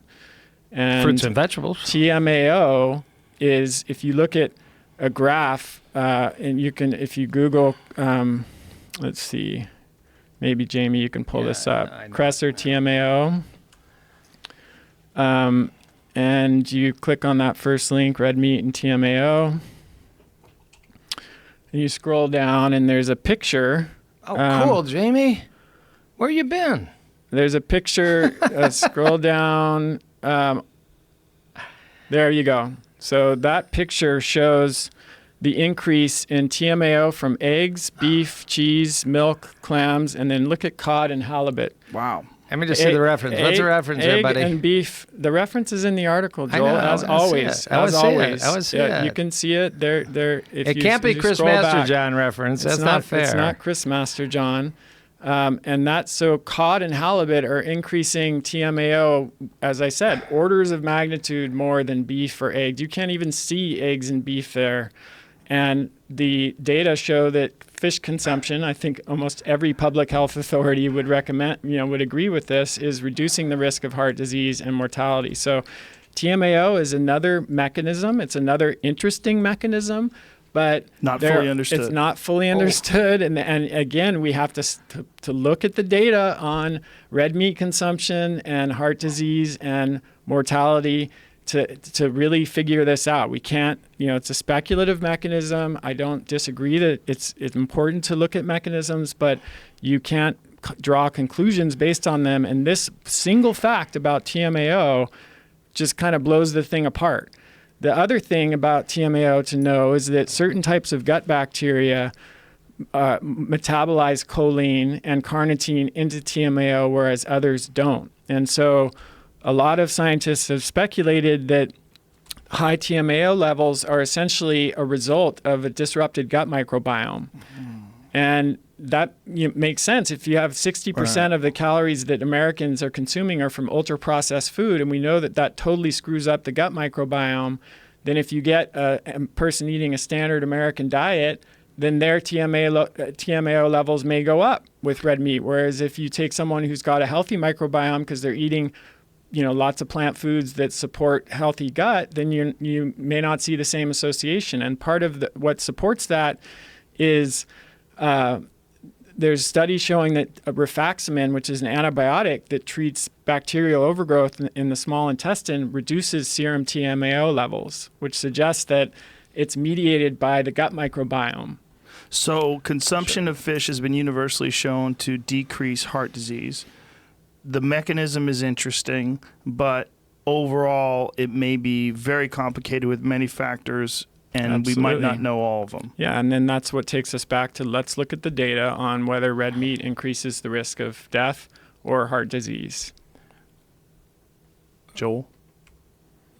Chris's reference was giving credit to another blogger's article. That's not science. You'd have to go to the blogger's article and look at it. It was number 16, Chris Joel, Master John. there's I know, but we have to find the article. reference. It's okay. Is, It's is number sloppy. It's 15. sloppy referencing. Hold on. We- What is we're- let him explain what the well, reference he is, was. because you challenged It said there that graph came But let from. him No, explain it. number Well, 15 well, is the reference. Dietary precursors of trimethylamine in man, Okay. a pilot study. TMAO is, PubMed. Okay, so it's not a blog. It's actually a study. Okay, TMAO is a hot topic right now that is largely being researched in terms of egg yolk and meat consumption. It doesn't really matter. It's not preliminary does science. matter. No, it's not preliminary science. They're coming up with pharmacologic agents right now to block it, and we'll see a new class of drugs. But They were wait just a minute, reported. but is that what's significant, or is it more important to concentrate on gut biome and healthy diet?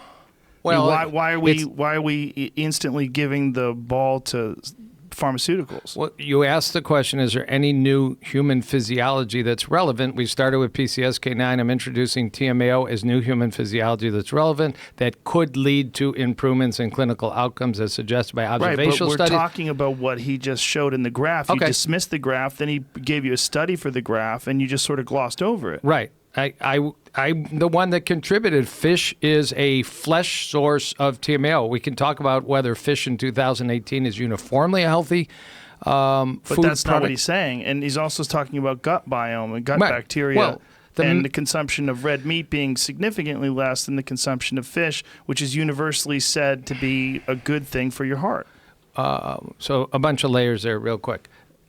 Everybody who studies TMAO knows that the microbiome is a critical component. 2 people can eat a steak. It's classic study. Cleveland Clinic study. Feed a vegan a steak. This is a classic Cleveland Clinic research study in the New England Journal of Medicine. I don't make TMAO. Why? Because my microbiome is different than yours. Feed an omnivore a steak, they make TMAO within 12 hours. An omnivore eating a standard American diet.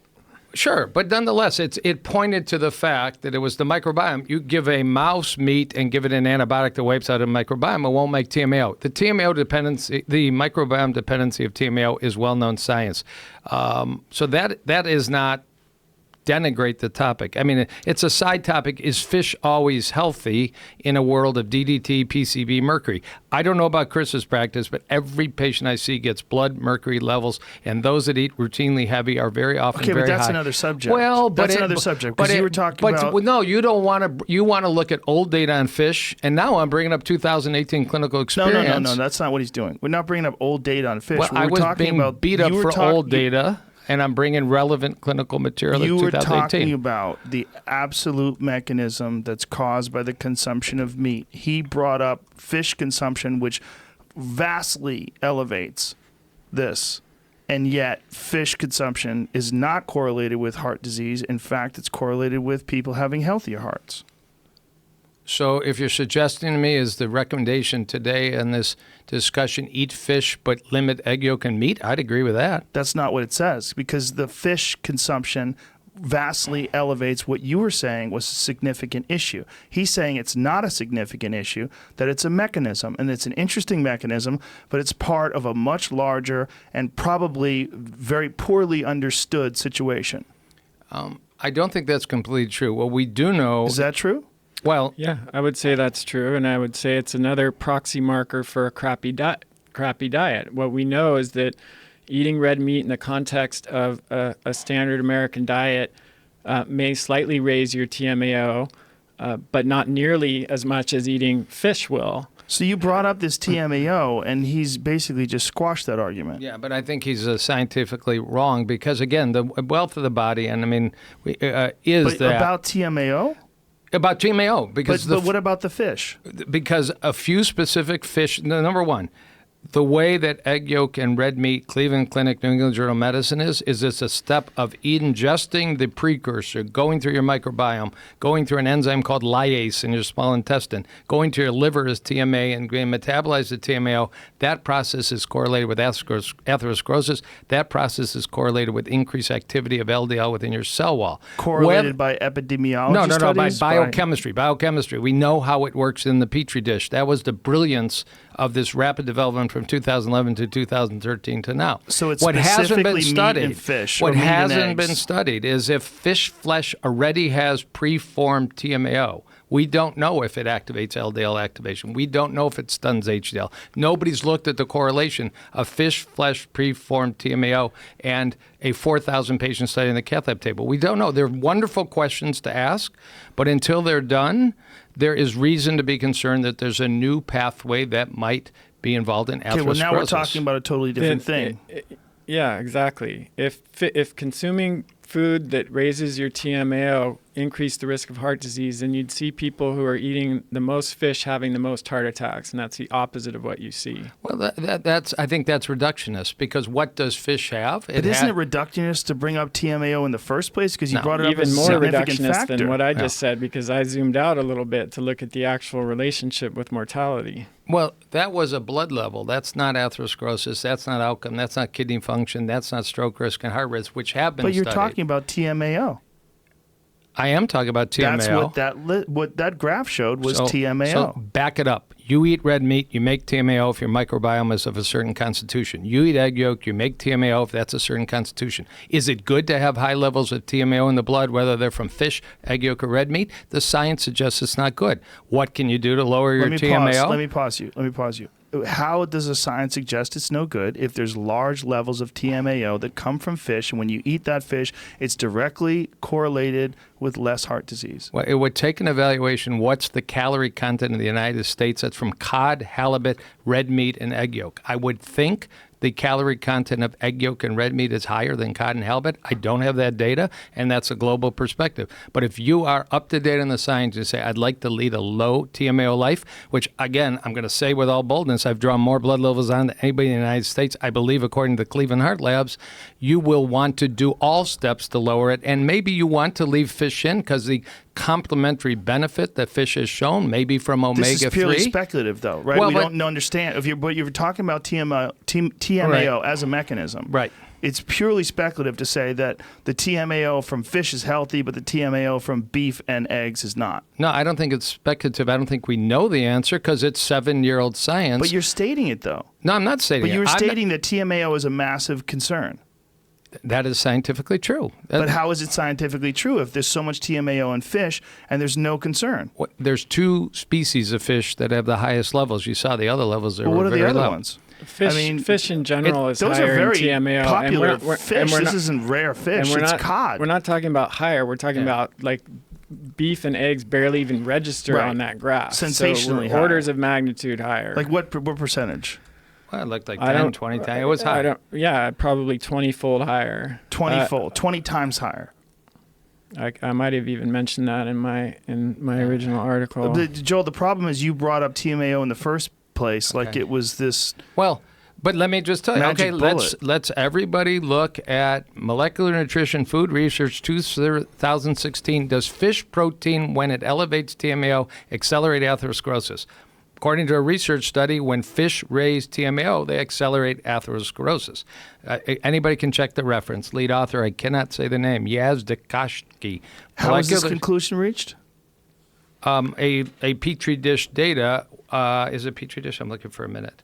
It's basic biochemistry. What happens to atherosclerosis in arteries in humans. when you feed? This is mouse data. That's how you generate not in humans? hypotheses. Well, it hasn't been done in humans yet. It's not such an easy But thing why to are do. you bringing it up as pure fact then? Well, the assumption is that fish is a superfood. I've already knocked it down for several reasons. One, the fish intake is associated with increased risk of diabetes. I'm sorry, that's wait a minute. epidemiology. Fish is associated with increased risk of diabetes. Yes, it's And got is protein this and is saturated also fat. Epidemiology studies?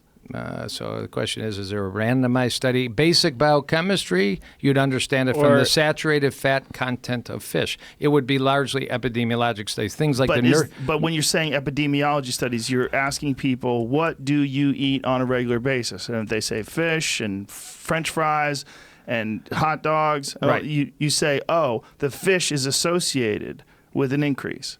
that's where But it's connected to all these hypothesis- other things, Sure. and it's not isolated. It's connected to all the other things, but it's not isolated. Well, you try and isolate out things by multivariate analysis. I mean, it's not one study, it's many studies. Right, but diabetes and fish? Really? yeah, Is that real? It's real. It's there in the was science. one review that said that, and here's but a why is there a 2000. review? Because Here's there's a many 2012 review that does not find any association between fish consumption God, and there's- diabetes. So you're and thinking that this was, TMAO this was from 440,000 people with an average of 11-year follow-up, published in the American Diabetes Association Diabetes Care Journal. So, I don't think it's hard. I think to make a claim that fish consumption is harmful for health. There have given been the enormous weight of evidence. And yes, there are Yeah. concerns now about toxins, and it might change over time. And there are also issues with overfishing and all of that. But Different story. Different story. We're Yeah. talking about just the association of fish consumption and health and longevity. And I think if you got 100 scientists in the room, maybe 99 of them would agree that there are a few things in nutritional research that are less controversial than that. Well, maybe. I mean, I'm not making this shit up. Journal American College of Nutrition, intake of fish was correlated positively with the increased risk of diabetes. I mean, the science is out there. Is it crystal clear? Is it as well defined as the Hegestead equation? Dietary saturated fat, change in cholesterol? No. Is it an association that could be of concern? And basic biochemistry said fish have saturated fat. That could possibly cause something called lipotoxicity. Fish have animal protein. We've already talked where animal protein is very different than plant protein. The concept is plausible. Sure. Is it resolved? It's not resolved. Is fish a better choice than eating fried chicken or a piece of Philly hoagie steak? Absolutely, it's a better Jamie choice. just pulled something up here. It says the findings do not support a beneficial effect of total fish, type of fish, or EPA and DHA intake on the risk of type 2 diabetes. Alternatively, other dietary components such as selenium and unmeasured contaminants present in fish might explain our results. Jamie, dude, read the sentence. Total fish intake was associated positively with the risk of type 2 diabetes. That says there's epidemiology that should be further studied, but maybe somebody wants to cut back their fish. But we're looking at a single study here. I We agree. need to look at the weight of evidence. Jamie, you're bad, man. The weight of But evidence. wait a minute. It says findings do not support a beneficial effect of total fish, type of fish, or EPA, DPA on the intake on the risk of type 2 diabetes. Like even lean fish was associated with developing type 2 diabetes. Fatty fish was not, because you probably want that omega-3. But, I'm not telling anybody it's a resolved issue. But you were saying TMAO going from animal protein is what causes this problem. It's actually more specific. It's choline and carnitine. Egg yolk, it's not really animal protein. But you it's a said component. TMAO. Yeah, TMAO. TMAO is, okay, so what's in meat that's not good for you? Although if you're hungry on an island and you're dying, eat meat. We all recognize it. But if you're looking for optimal health, you should be concerned about a saturated fat content. You should be concerned that animal protein accelerates aging through Is mTOR that and IGF-1. true? Has it been proven that animal protein accelerates aging?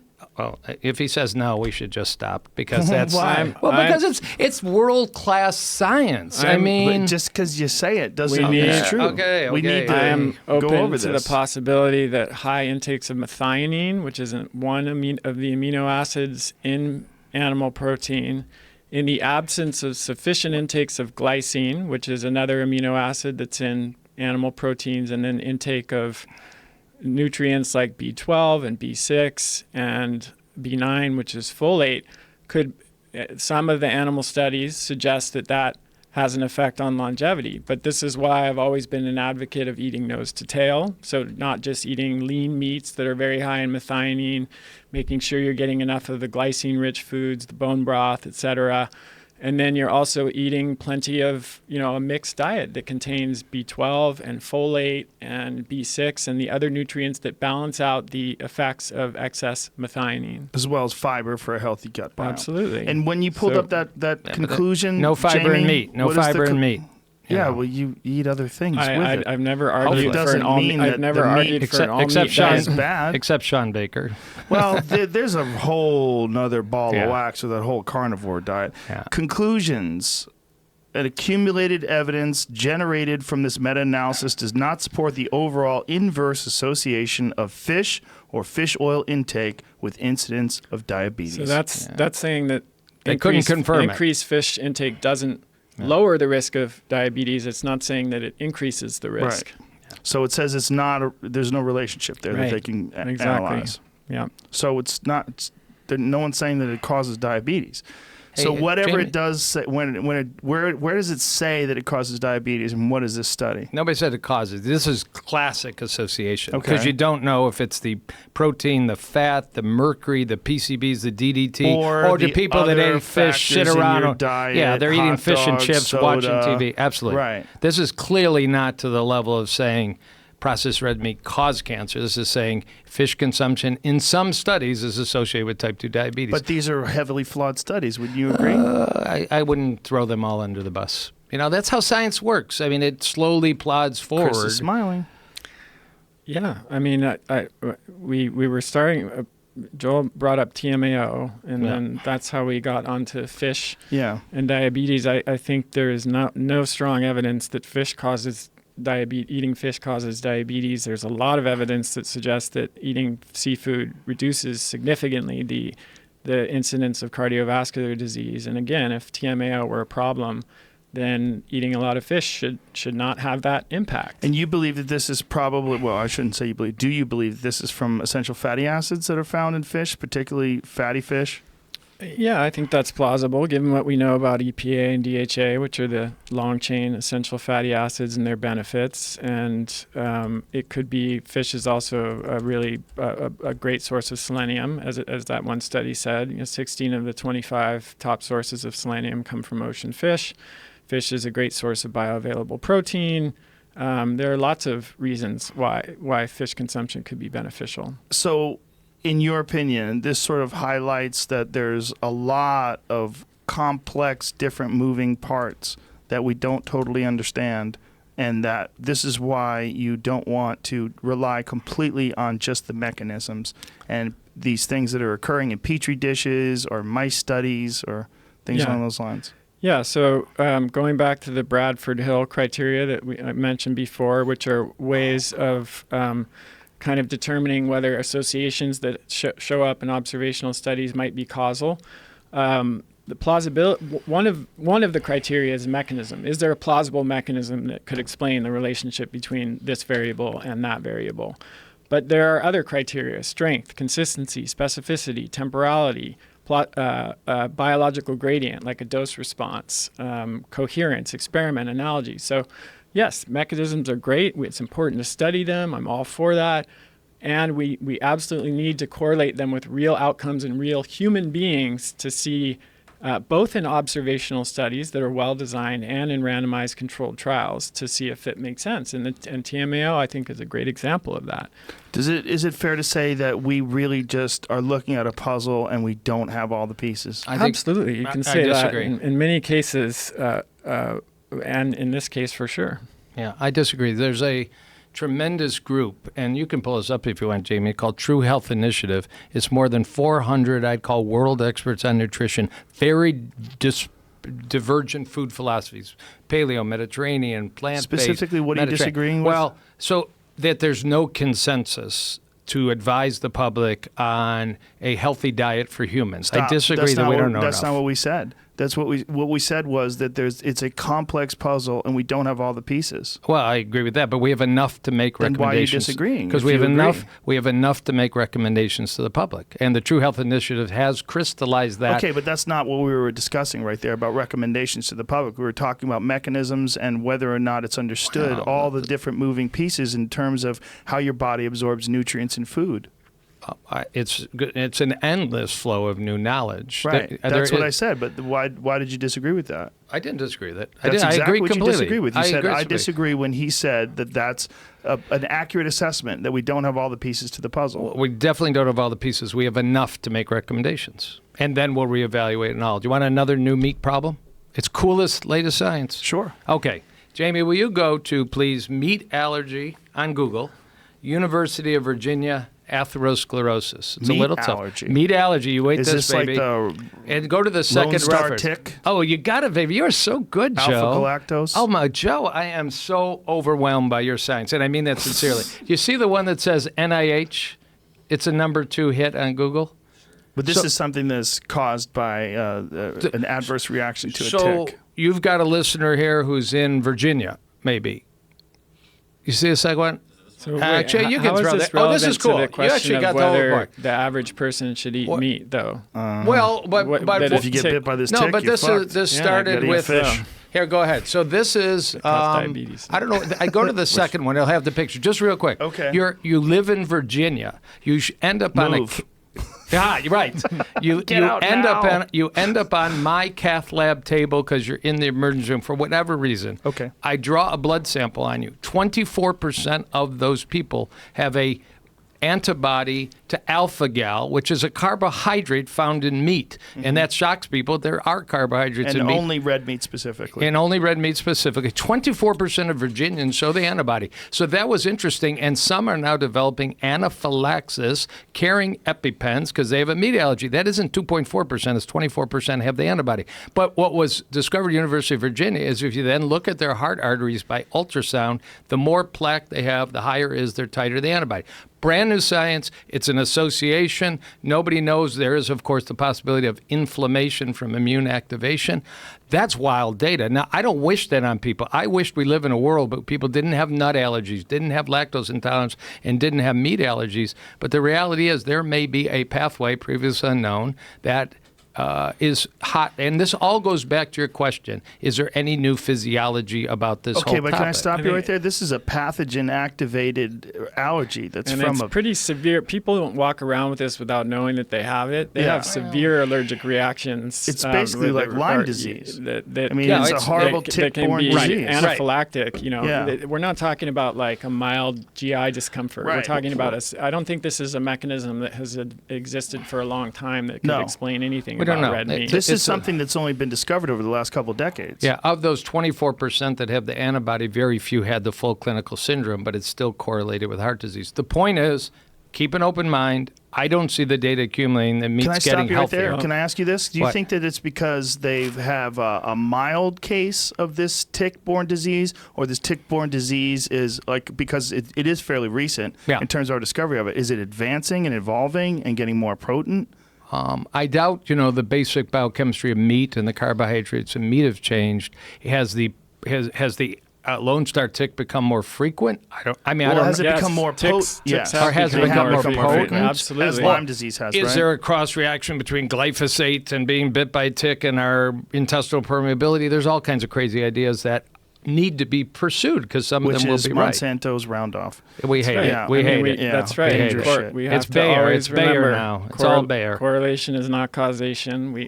I know you agree with this, Joel. We Yeah. have to keep that in mind. I mean, it's that there's a great study done, one of my favorites, that was purposely done to illustrate the danger of assuming that correlation equals causation. It was a study done of the most common diagnoses for hospitalization in Canada, 10.6 million people.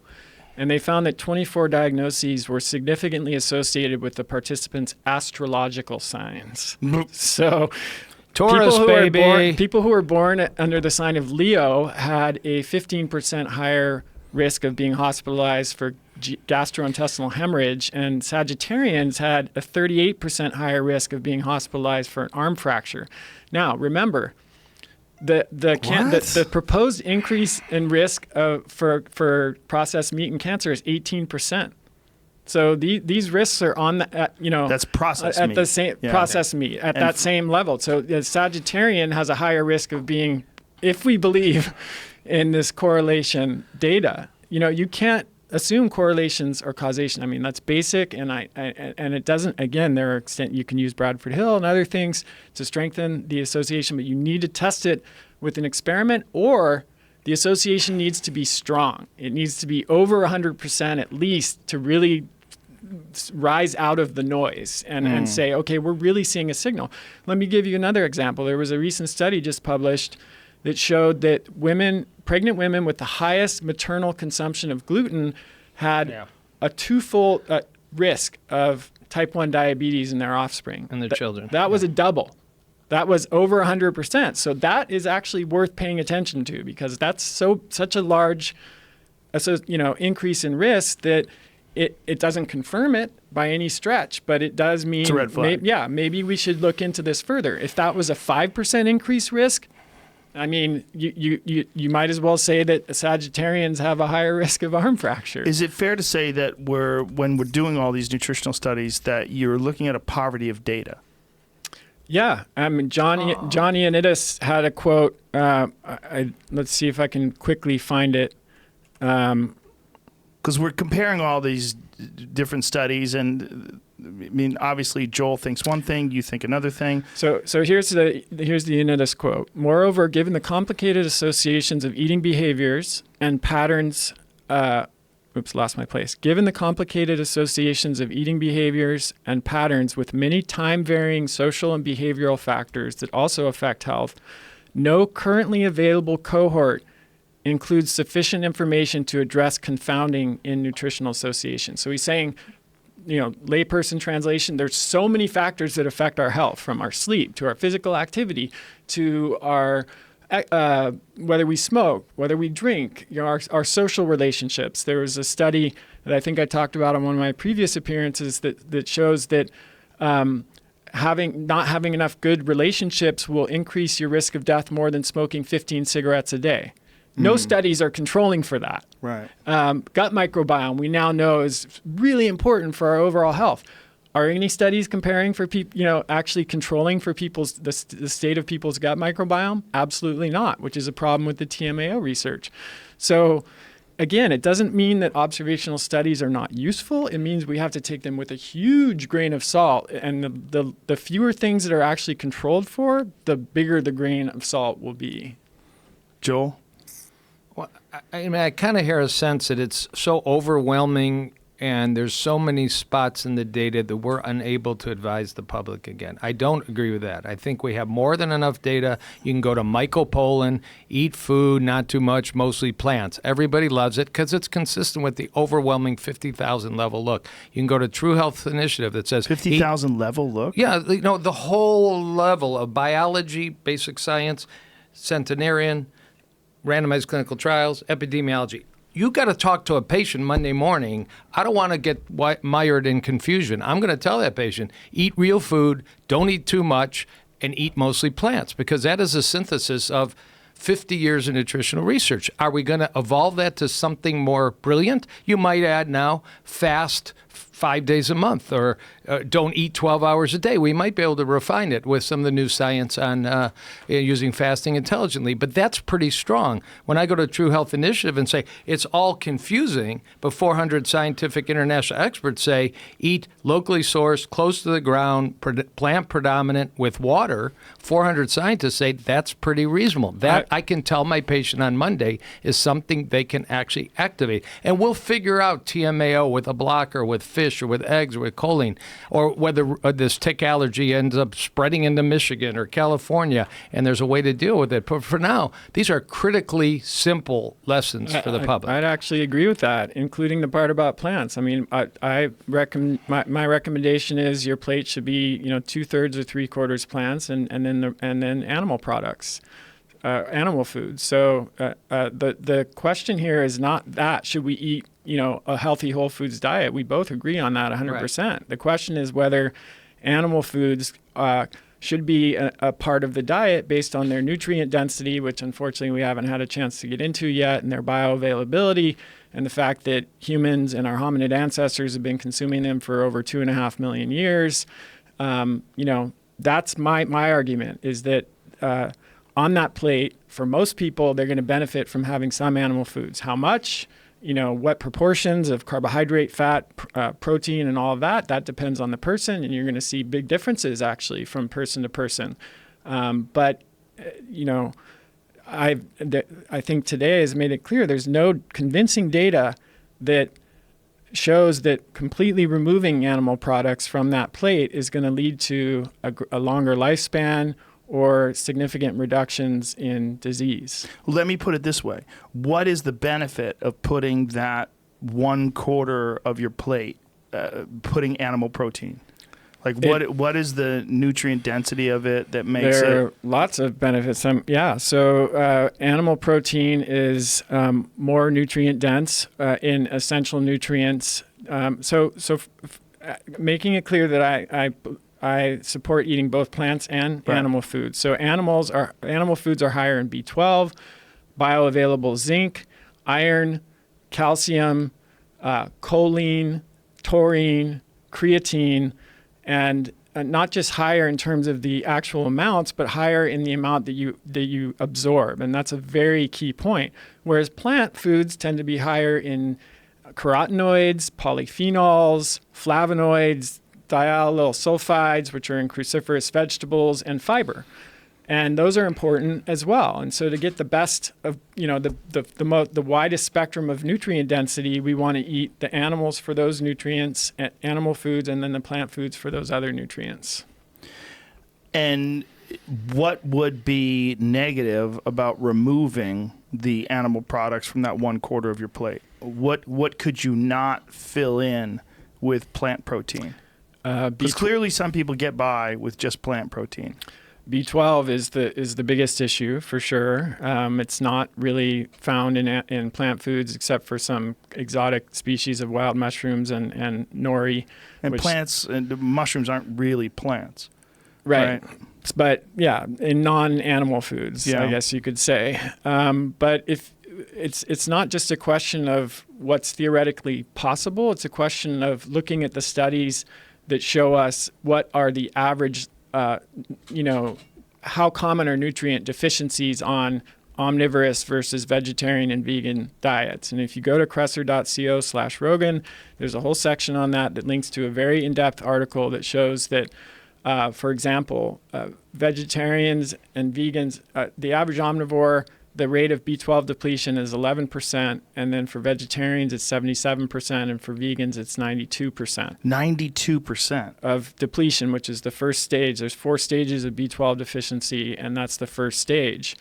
And the earlier studies that showed less of a difference used only serum B12 as a marker, but it turns out that serum B12 is not a very accurate marker of B12 deficiency, and we need to be using more accurate markers like holotranscobalamin, methylmalonic acid, and homocysteine. And when you use those newer markers, you see those broad, very big differences in deficiency rates. And furthermore, there was a study done in vegans and vegetarians in the Netherlands that were at a summer camp. So these were people who were educated vegetarians and vegans. They were really into it. And the average serum B12 level for them even was below 200, which is in a deficiency state.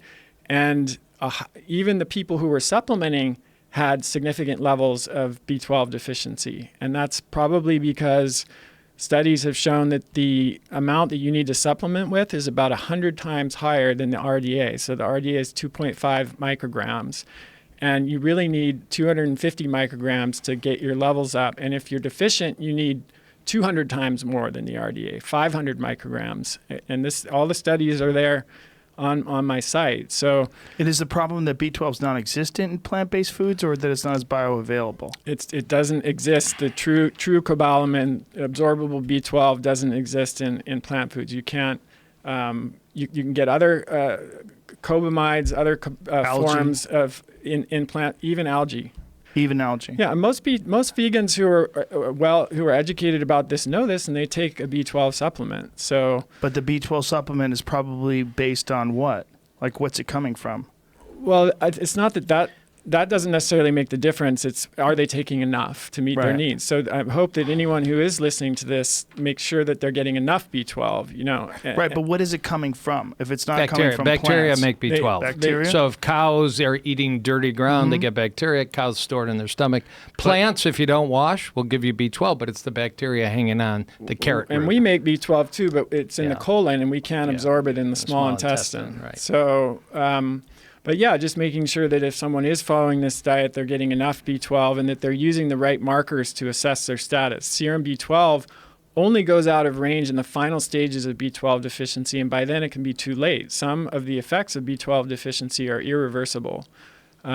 So it's a pretty serious thing, and it's a really important thing for any vegetarian or vegan to be aware of, given those big differences in depletion between the populations. So, Joel, if you've been a vegan since you've been 18, obviously you must have been on top of all the supplementation and making sure that you get your right nutrients.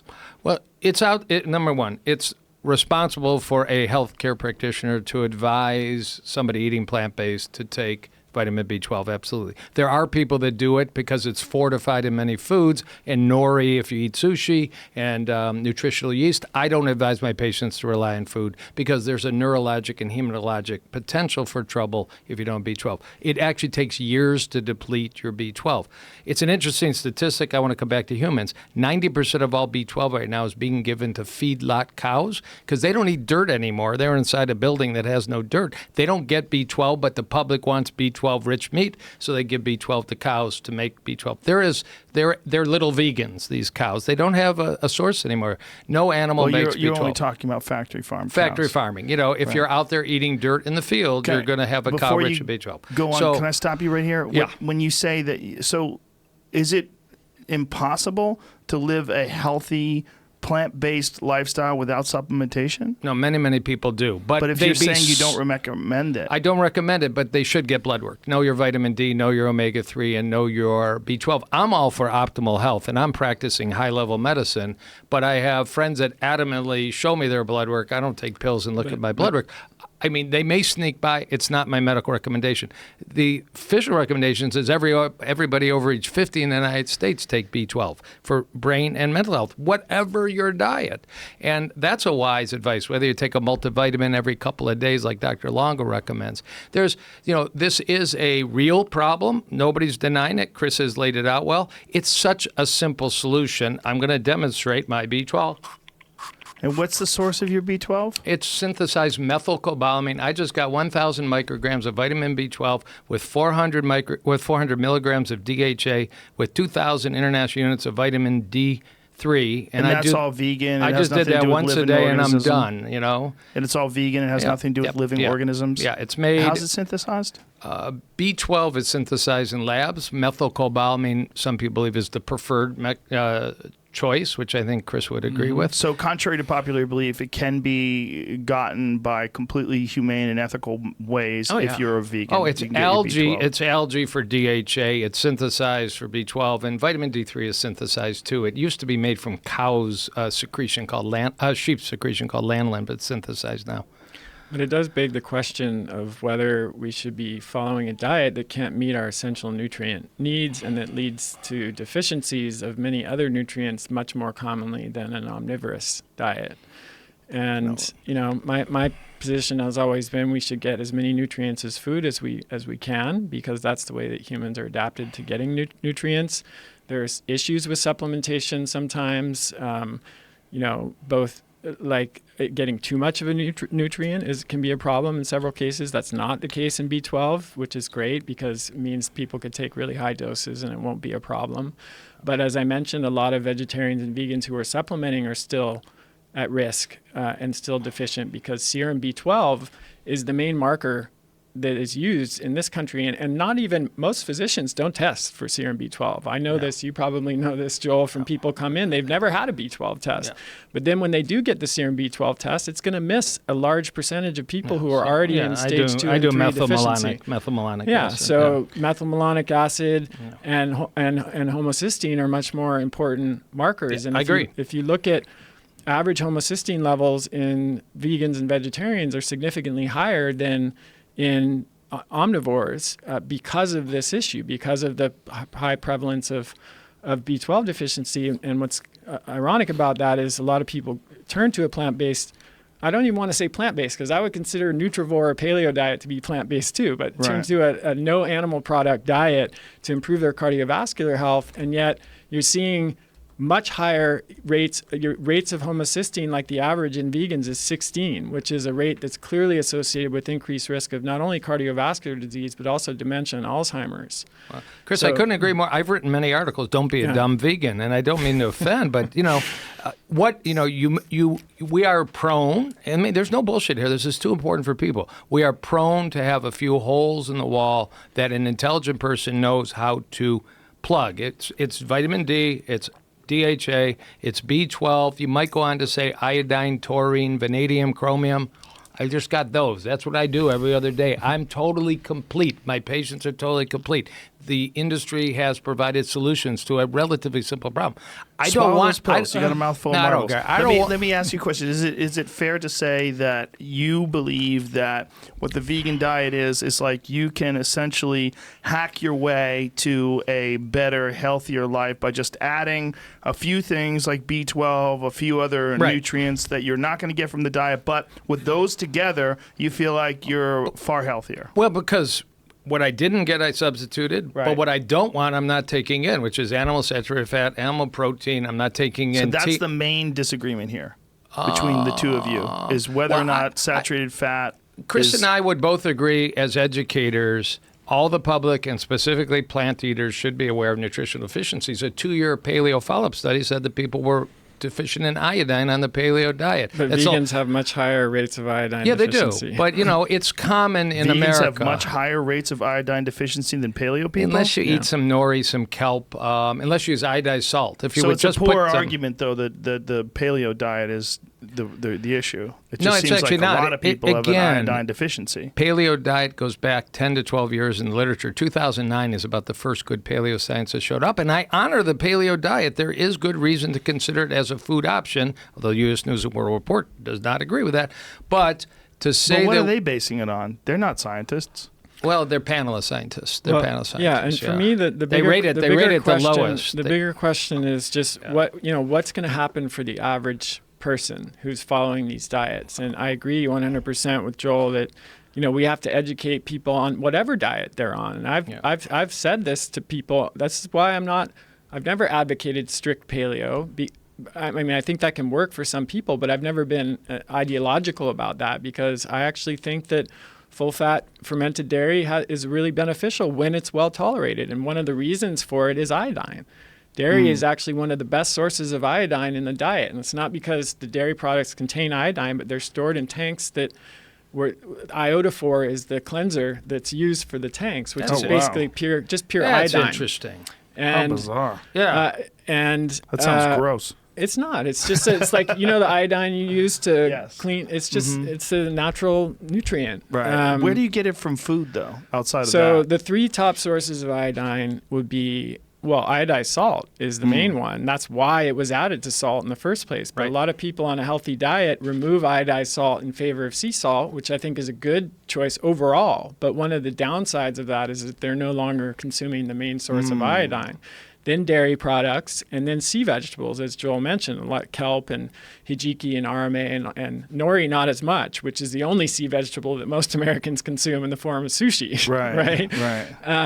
So if you take someone on a vegan diet or a paleo diet for that matter, and they remove dairy, iodized salt, and they're not eating sea vegetables, then yes, that is a risk for iodine deficiency. I've written about that.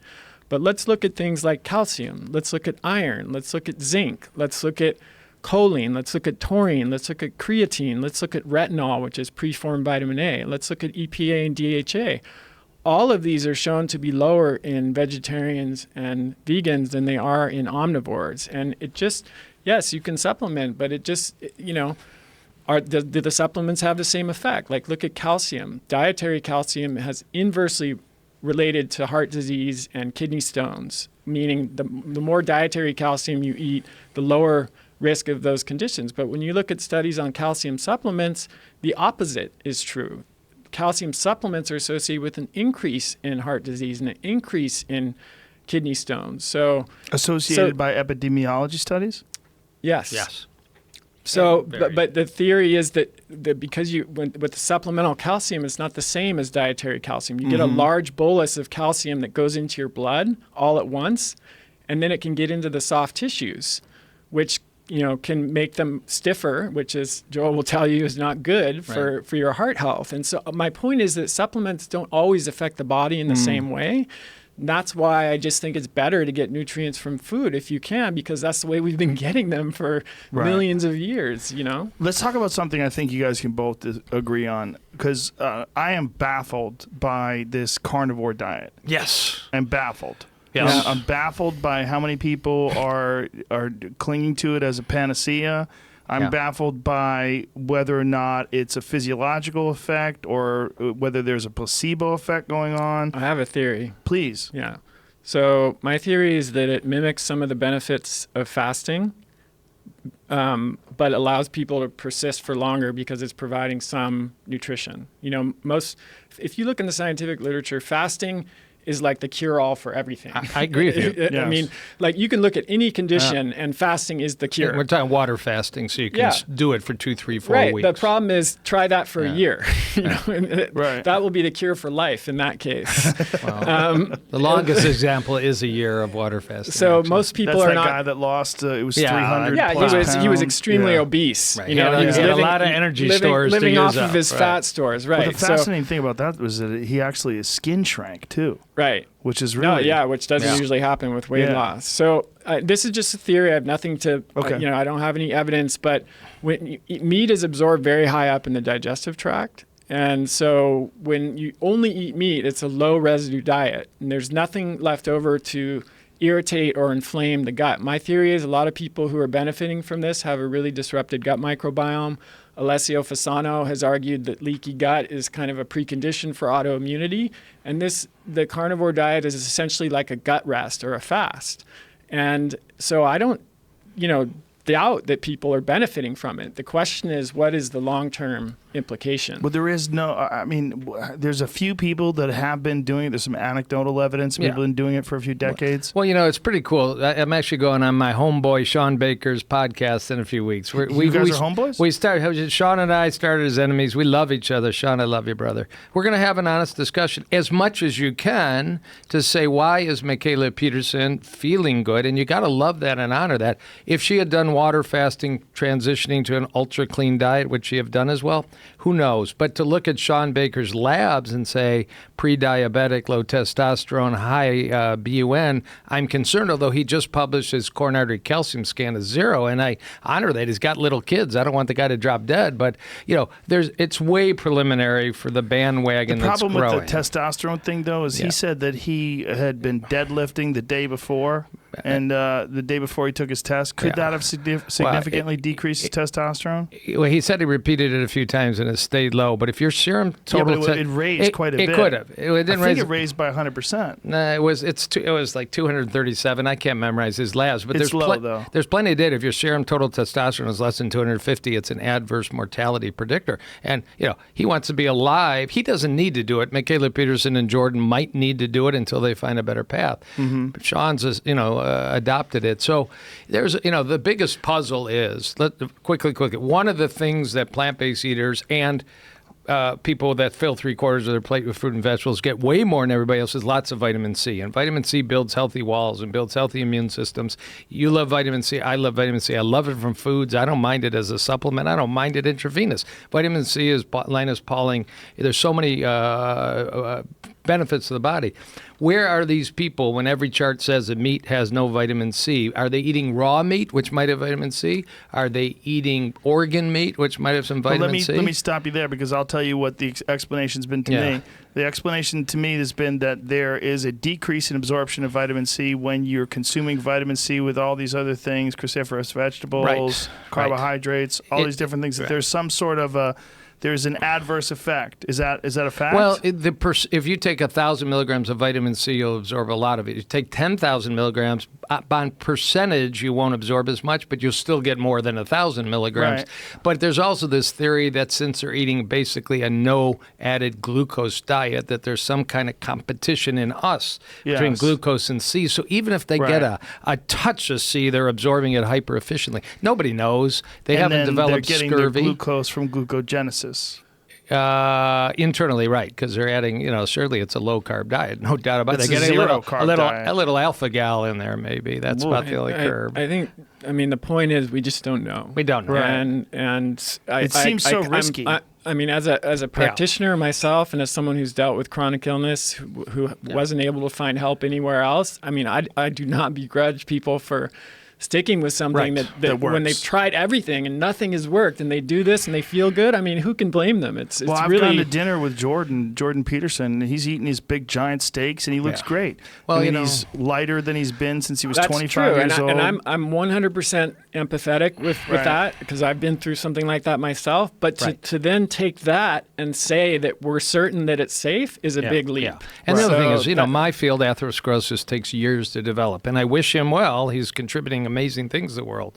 But unless he's tracking carotid and coronary and doing it year after year after year, it's an experiment you might not want to run. But if you Sean can find, did run those tests, and his results were baseline. Some nutrient deficiencies also take many years to develop. Right. Too, so that's another thing to consider. Now, there's another guy that I follow online. I'm sorry, I forget the gentleman's name, but he advocates organ meat, and he's saying that organ meat, if you're just eating steak, that you've got an issue. But if you take into account liver and heart, kidneys, that you're going to get all these essential nutrients from that. You're still not getting vitamin C that I'm aware of in any significant amount. You're not getting carotenoids and flavonoids. And, so how are these people not getting scurvy? Polyphenols? We don't know. We don't know. Yeah. So we don't know is a good summation of is it possible that there's some mechanism that's going on? Absolutely. Sean posted possible. a picture. He was eating steak and cheese, so it's apparently not an all-meat diet. And I'm not slamming him. I really wish him well, and he can do what he wants. I don't know. He's a very nice guy. Yeah. I'm not slamming him either. I agree, but so the nose to tail is important, though, because the organ meats and then the fattier cuts of meat have glycine and other nutrients that are really important. If you're only eating lean meat, I think, I would be very concerned about that. Children, Yeah. do not try this at home. is the Someone advice. tried to get me. They were saying you should try a carnivore diet for 90 days, and I said, well, the real problem with that would be I eat game, and that's extremely low Very fat. lean, It's yeah. not smart, and I like vegetables. I love vegetables. I yeah. like to eat them. I mean, too. I eat vegetables with essentially every single meal. Yeah, that's very smart. too. As I And told I- you, it's an antidote, if Yeah. nothing else. I mean, it's awesome. But I do think that it's entirely possible that maybe it's people that have this disrupted gut microbiome, but that some people might be alert. Like one of the things that Michaela Peterson brought up when she was on the podcast, that it might very well be that she's allergic to almost everything. She has Right. some sort of an allergic reaction. I think you both think that could be because of a fucked up gut microbiome. no doubt. Absolutely. It's absolutely. She Yeah. just hasn't had it evaluated. She started to laugh when I talked to my naturopath. That's what she should have kept on doing and gotten her gut analyzed and gotten her gut healed. I mean, maybe that would have helped her. It's, conjecture. Problem with those naturopaths, it's like good psychics. Can I? Try to find one. I'll tell you an Well, and interesting. it's also not all problems are solvable. Yeah. Right. That's a really hard thing to accept. Yeah. But let's say you get in a car accident and your spine is crushed. Short of a miracle, that person's not going to fully regain their 100% of their, musculoskeletal capabilities, right? Right. But we don't have that same understanding with other conditions, like health Right. conditions. Let's say I go, to Indonesia and I get 10 parasites and, and then I have to take tons of antibiotics to deal with that. Is my gut ever going to return to 100% of the function that it had before that, even with Right. all the right things? Maybe not.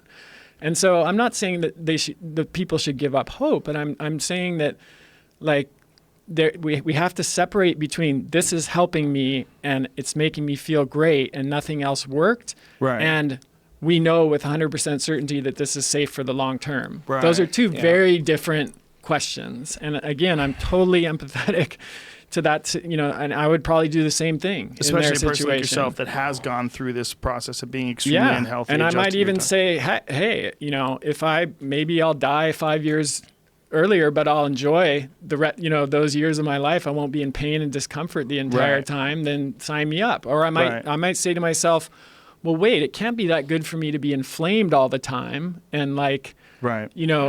that can't be good for me. So maybe even though the all meat diet might have some downsides, it actually might be reducing inflammation, and therefore that will cancel out.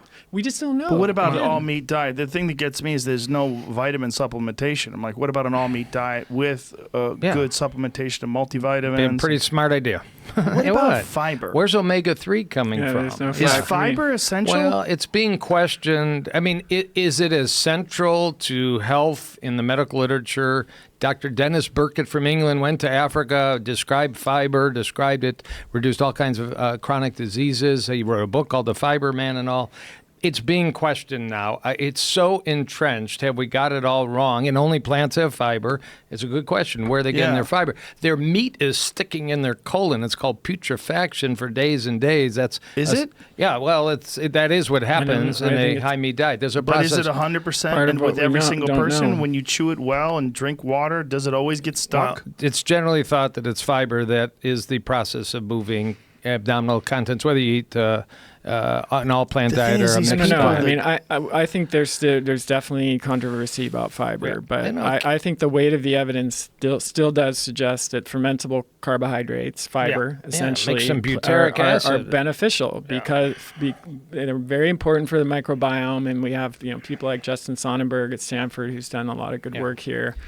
Do we know with 100% certainty? No, but we also know that virtually every human population that's ever been studied had significant amounts of fiber in their diet. So, if we're Except going the with Maasai, right? no, they They did. did, So actually. that They have a very high when meat the diet, but warriors still. the warriors consumed milk and meat and blood at certain times of year when okay. they were, Yeah. and other times of year they did eat more plant foods. So and the okay. wise were and eating lots even of plants even at home. even the Inuit, the traditional Yeah. Inuit, they had during certain times of year, like the winter when the ground was covered with snow, they had a very low intake of plant foods, but they would still trade for them, And then during the summer, when they were able to collect berries and things like that, they would definitely do that. So every culture that we know of that's been studied ate some combination of animal and plant foods. What ratio, what amount, that varies from place to place depending on where they are. But that's what the anthropological data show. Yeah.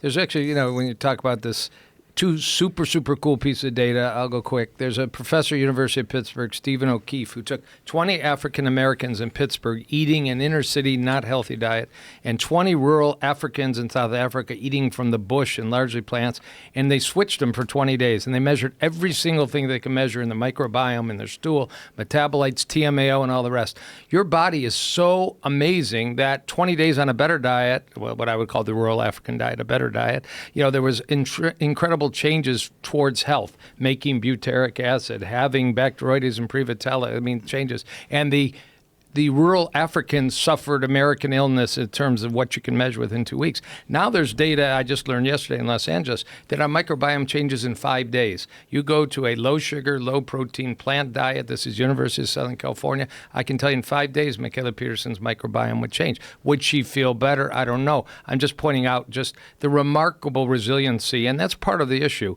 You can feed a human a whole lot of diets and make it through procreation, which is our main purpose of evolutionary biology to be here. We're talking about from procreation to death for optimal health, longevity, health span.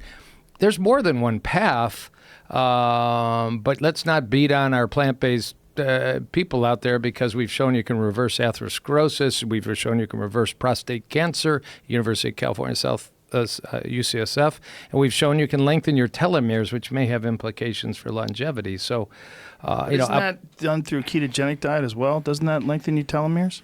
I don't think that's been published. It's be an interesting project. It takes about 3 to 6 months, so you'd have to. No, it's not been looked at. Yeah, and I thought that has been established. We could say the same thing about a diet that is rich in, vegetables and fruits and animal foods. That you get the benefits of both. Well, you can't reverse heart disease with what you just said. Don't touch that. You cannot reverse atherosclerosis with animal products. It's never been studied. The only thing. So then how can you say you cannot do it? Well, do we have studies? What would you tell a patient with the 99% blockages that come to me? Go eat meat? That's be unethical. I would say, in my do we life. have studies that show that switching from a standard American diet to a nutrivore diet? This is a new word, nutrivore. This is you coined this? Sarah Ballantyne. Okay, and this is the idea is just plant-based with meat? Yeah. Yeah. Yeah, it's a whole foods diet with fruits, vegetables, nuts and seeds, some starchy plants, and animal foods. Why don't you call it paleo? Why don't you call that paleo? Well, the problem with paleo is Paleolithic people didn't really eat like that. They ate a lot of grains. So when I don't think that's but true, anyway, Joe. yeah, go ahead. Grains. What do they eat? For me, nutrivore is a more inclusive term that just means what I said. Right. It doesn't necessarily. Some nutrivores might include some dairy products. They might include some grains or legumes. But they're eating whole, real foods, and they're including animal foods there to distinguish that from vegan or vegetarian. Yeah. Isn't the criticism of the Paleolithic diet, or calling it the Paleolithic diet, that people in the Paleolithic era actually did experience at least some form of agriculture? There's been recent data that suggests that grain consumption and legume consumption went back further than it was originally thought it was. Now, whether those were prominent staples. Parts of the diet or fallback foods is another question. And does that even matter? I mean, this is why I've argued that the evolutionary perspective is important. It's just a way of generating hypotheses, kind of like observational research. Right. It's not you can't look at what our ancestors ate and say that therefore that's what we should eat. Right. You can look at it and say, oh, that's interesting. Let's test this out. Joel, how does it reverse heart disease? Okay. Ketogenic diet and telomeres, there's no science studies out there, just to follow up on that. Okay. I didn't know. How does it reverse heart disease? You go back to Los Angeles, California in 1948, Dr. Lester Morrison, internist. It's real answer, saw that in the country of Norway in World War II, where they dropped their animal food consumption because of the Nazis, heart disease slowed for those 2-3 years. He said, I wonder what happens with my heart patients in Los Angeles. He had 100 of them. There was no treatment in 1948. He put half of them on a low animal diet with very high plants, let half of them eat like Los Angeles people. 8 years later, 50% on the high plant, low fat diet were alive, 0% on the standard Los Angeles diet. And then a series of people said, let's start doing that more routinely. Ultimately, there were randomized clinical studies using cath lab techniques, using ultrasound techniques, using PET scanning that shows it actually causes small decreases in the amount of plaque in your heart arteries, which results in tripling of blood flow because it's fluid physiology that is 4R squared. So small decreases in plaque. Nobody ever thought you could decrease plaque with diet and lifestyle, but you can. It causes big increase in flow. So within 3-4 weeks, chest pain goes away. Within 3-4 months, stress tests get better, and as you keep going, number of hospitalizations, procedures go down dramatically. To the point, initially small studies got big enough. In 2010, Medicare said, we'll pay for patients to learn how to do this reversal lifestyle. They don't pay for Mediterranean diet, they don't pay for DASH diet, they don't pay for paleo, keto, Nutrivore. They pay for plant-based diets for advanced heart patients. That's only because these concepts of Nutrivore and paleo have not been around for very long. So all you've said, Joel, is do the study. Okay. Take I care of don't have the millions of dollars to do the study. But don't suggest you can do it. Be rigorous. So all that you have said, which I agree with, is that a vegan or plant-based kind of diet compared to a standard American diet will reverse some markers of atherosclerosis. That's like, wow, number one in the world of death. I agree with that statement, but we don't have research. It's not like studies have been done taking people from standard American to Nutrivore or paleo, and we haven't seen benefits. We have RCTs that have shown significant benefits in cardiovascular markers. In Nutrivore diets and paleo and low carb, for that matter, and ketogenic. Right. I agree. So your assertion is that the real issue is the standard American diet is killing people. Oh, yes. And, move yourself and lack of evidence is not evidence against. You know, it's that we don't. How long have these concepts been around? Nutrivore, paleo. How many studies have been done comparing? For example, it would be great if we had a study where you had standard American diet, and then you had two different groups. You had, or a control group of standard American diet, and then you had, vegan diet, and then you had Nutrivore or paleo. We don't have that study. So we can't say that eating a diet that's rich in whole foods but contains some animal foods isn't going to reverse atherosclerosis. We can't say that. So I think one thing that we can absolutely agree on is that the standard American diet sucks, and that a vegan diet is superior to the standard American diet. These two things, brother. These two things are agreed, right? If the vegan is supplementing wisely.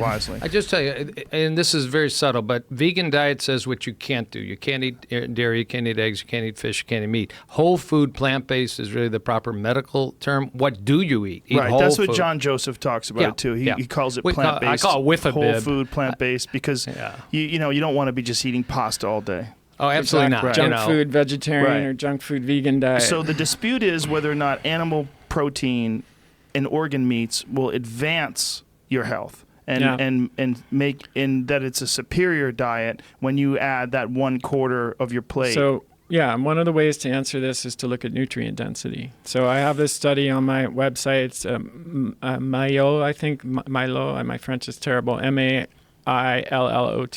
and it's Kresser.co/Rogan.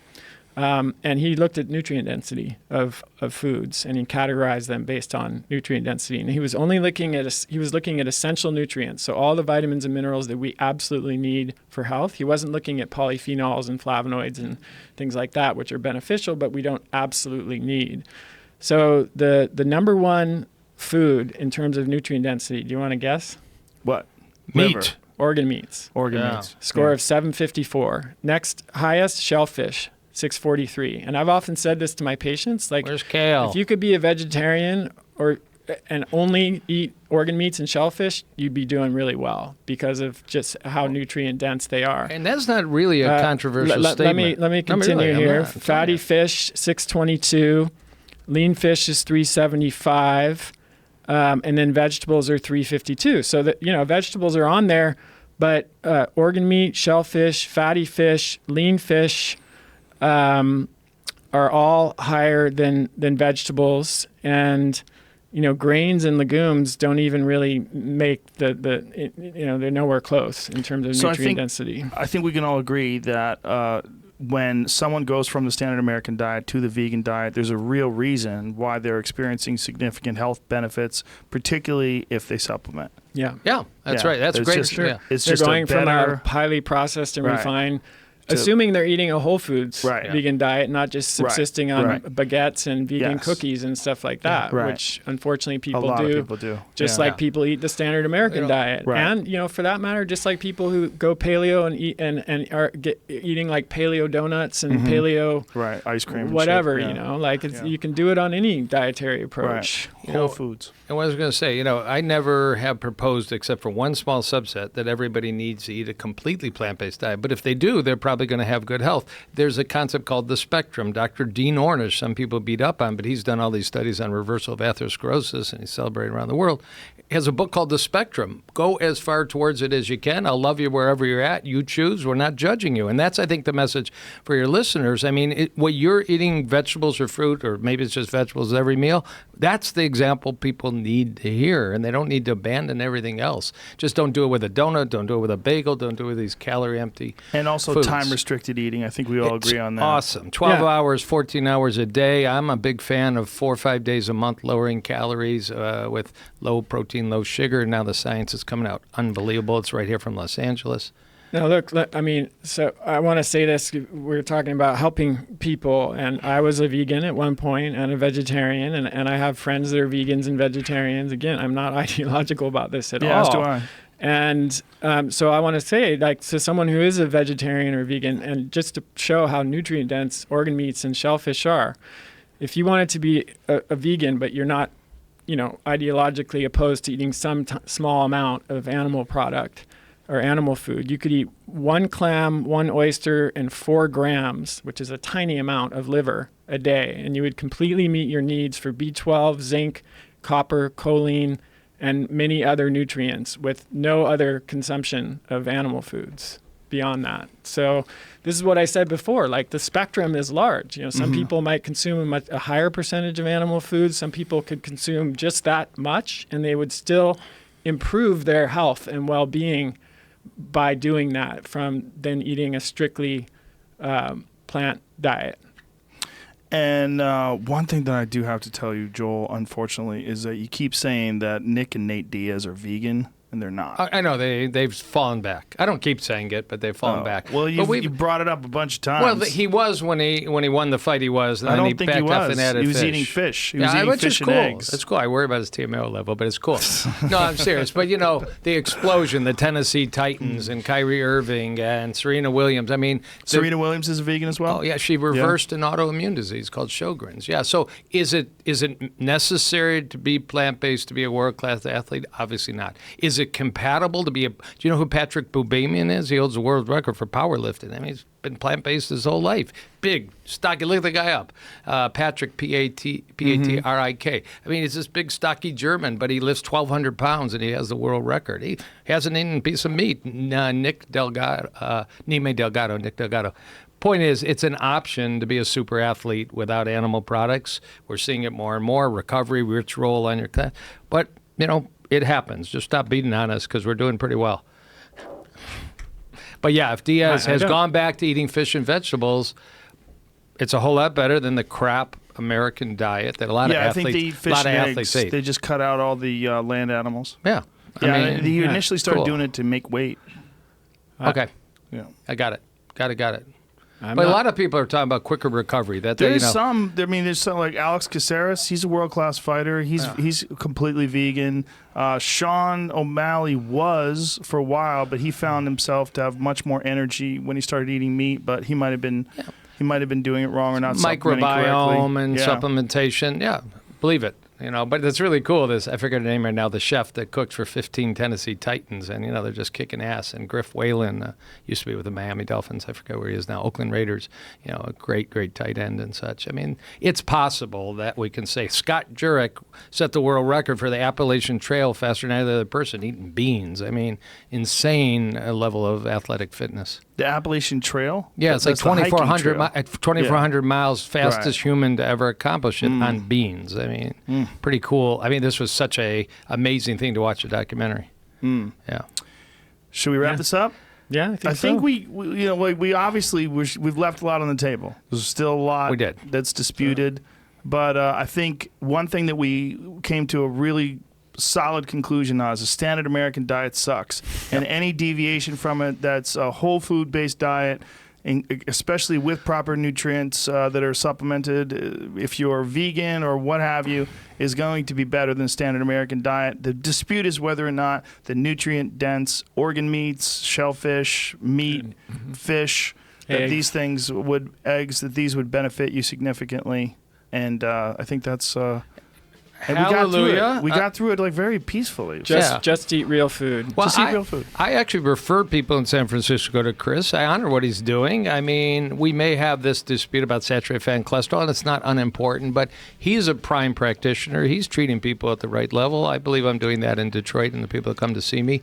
You know, we're the solution. We're not the problem, despite the differences, and you're a good man to bring us on and, you know, point all that Well, out. you both handled yourself admirably. I mean, this is a very emotional, tightly contested sort of a dispute, and I thank you both very much for being here. Well, thanks for the opportunity, you. Joe. I mean, have the chance to do this for what, almost 4 hours Yeah. now? That's amazing, and it serves people because on most TV segments it's like 5 minutes, Right. and you just get the headlines, and there's no depth. So Or you get these clickbait articles, absolutely, and it's confusing. So thanks for giving us the chance to And- really dive deeply on it. And anybody pleasure. that wants more, download Chris's references, go to my website, the Rogan references, you know, read more, study Yeah. this. yeah, educate and, yourself. One more time. Yeah, Joel, drjoelkahn.com, big red button, Rogan references. You can keep yourself busy and your for Twitter, which is on Yeah. my page, but link it anyway. at DRJKAHN, Dr. J. Kahn. And Chris, And mine, chriskresser.com/Rogan for all the resources here. KRESSER. KRESSER/Rogan, and then Chris Kresser, Twitter. All right, beautiful. Thank you guys. It was, Thank it was you. Thank really you, a lot Joe. of fun. Thank you.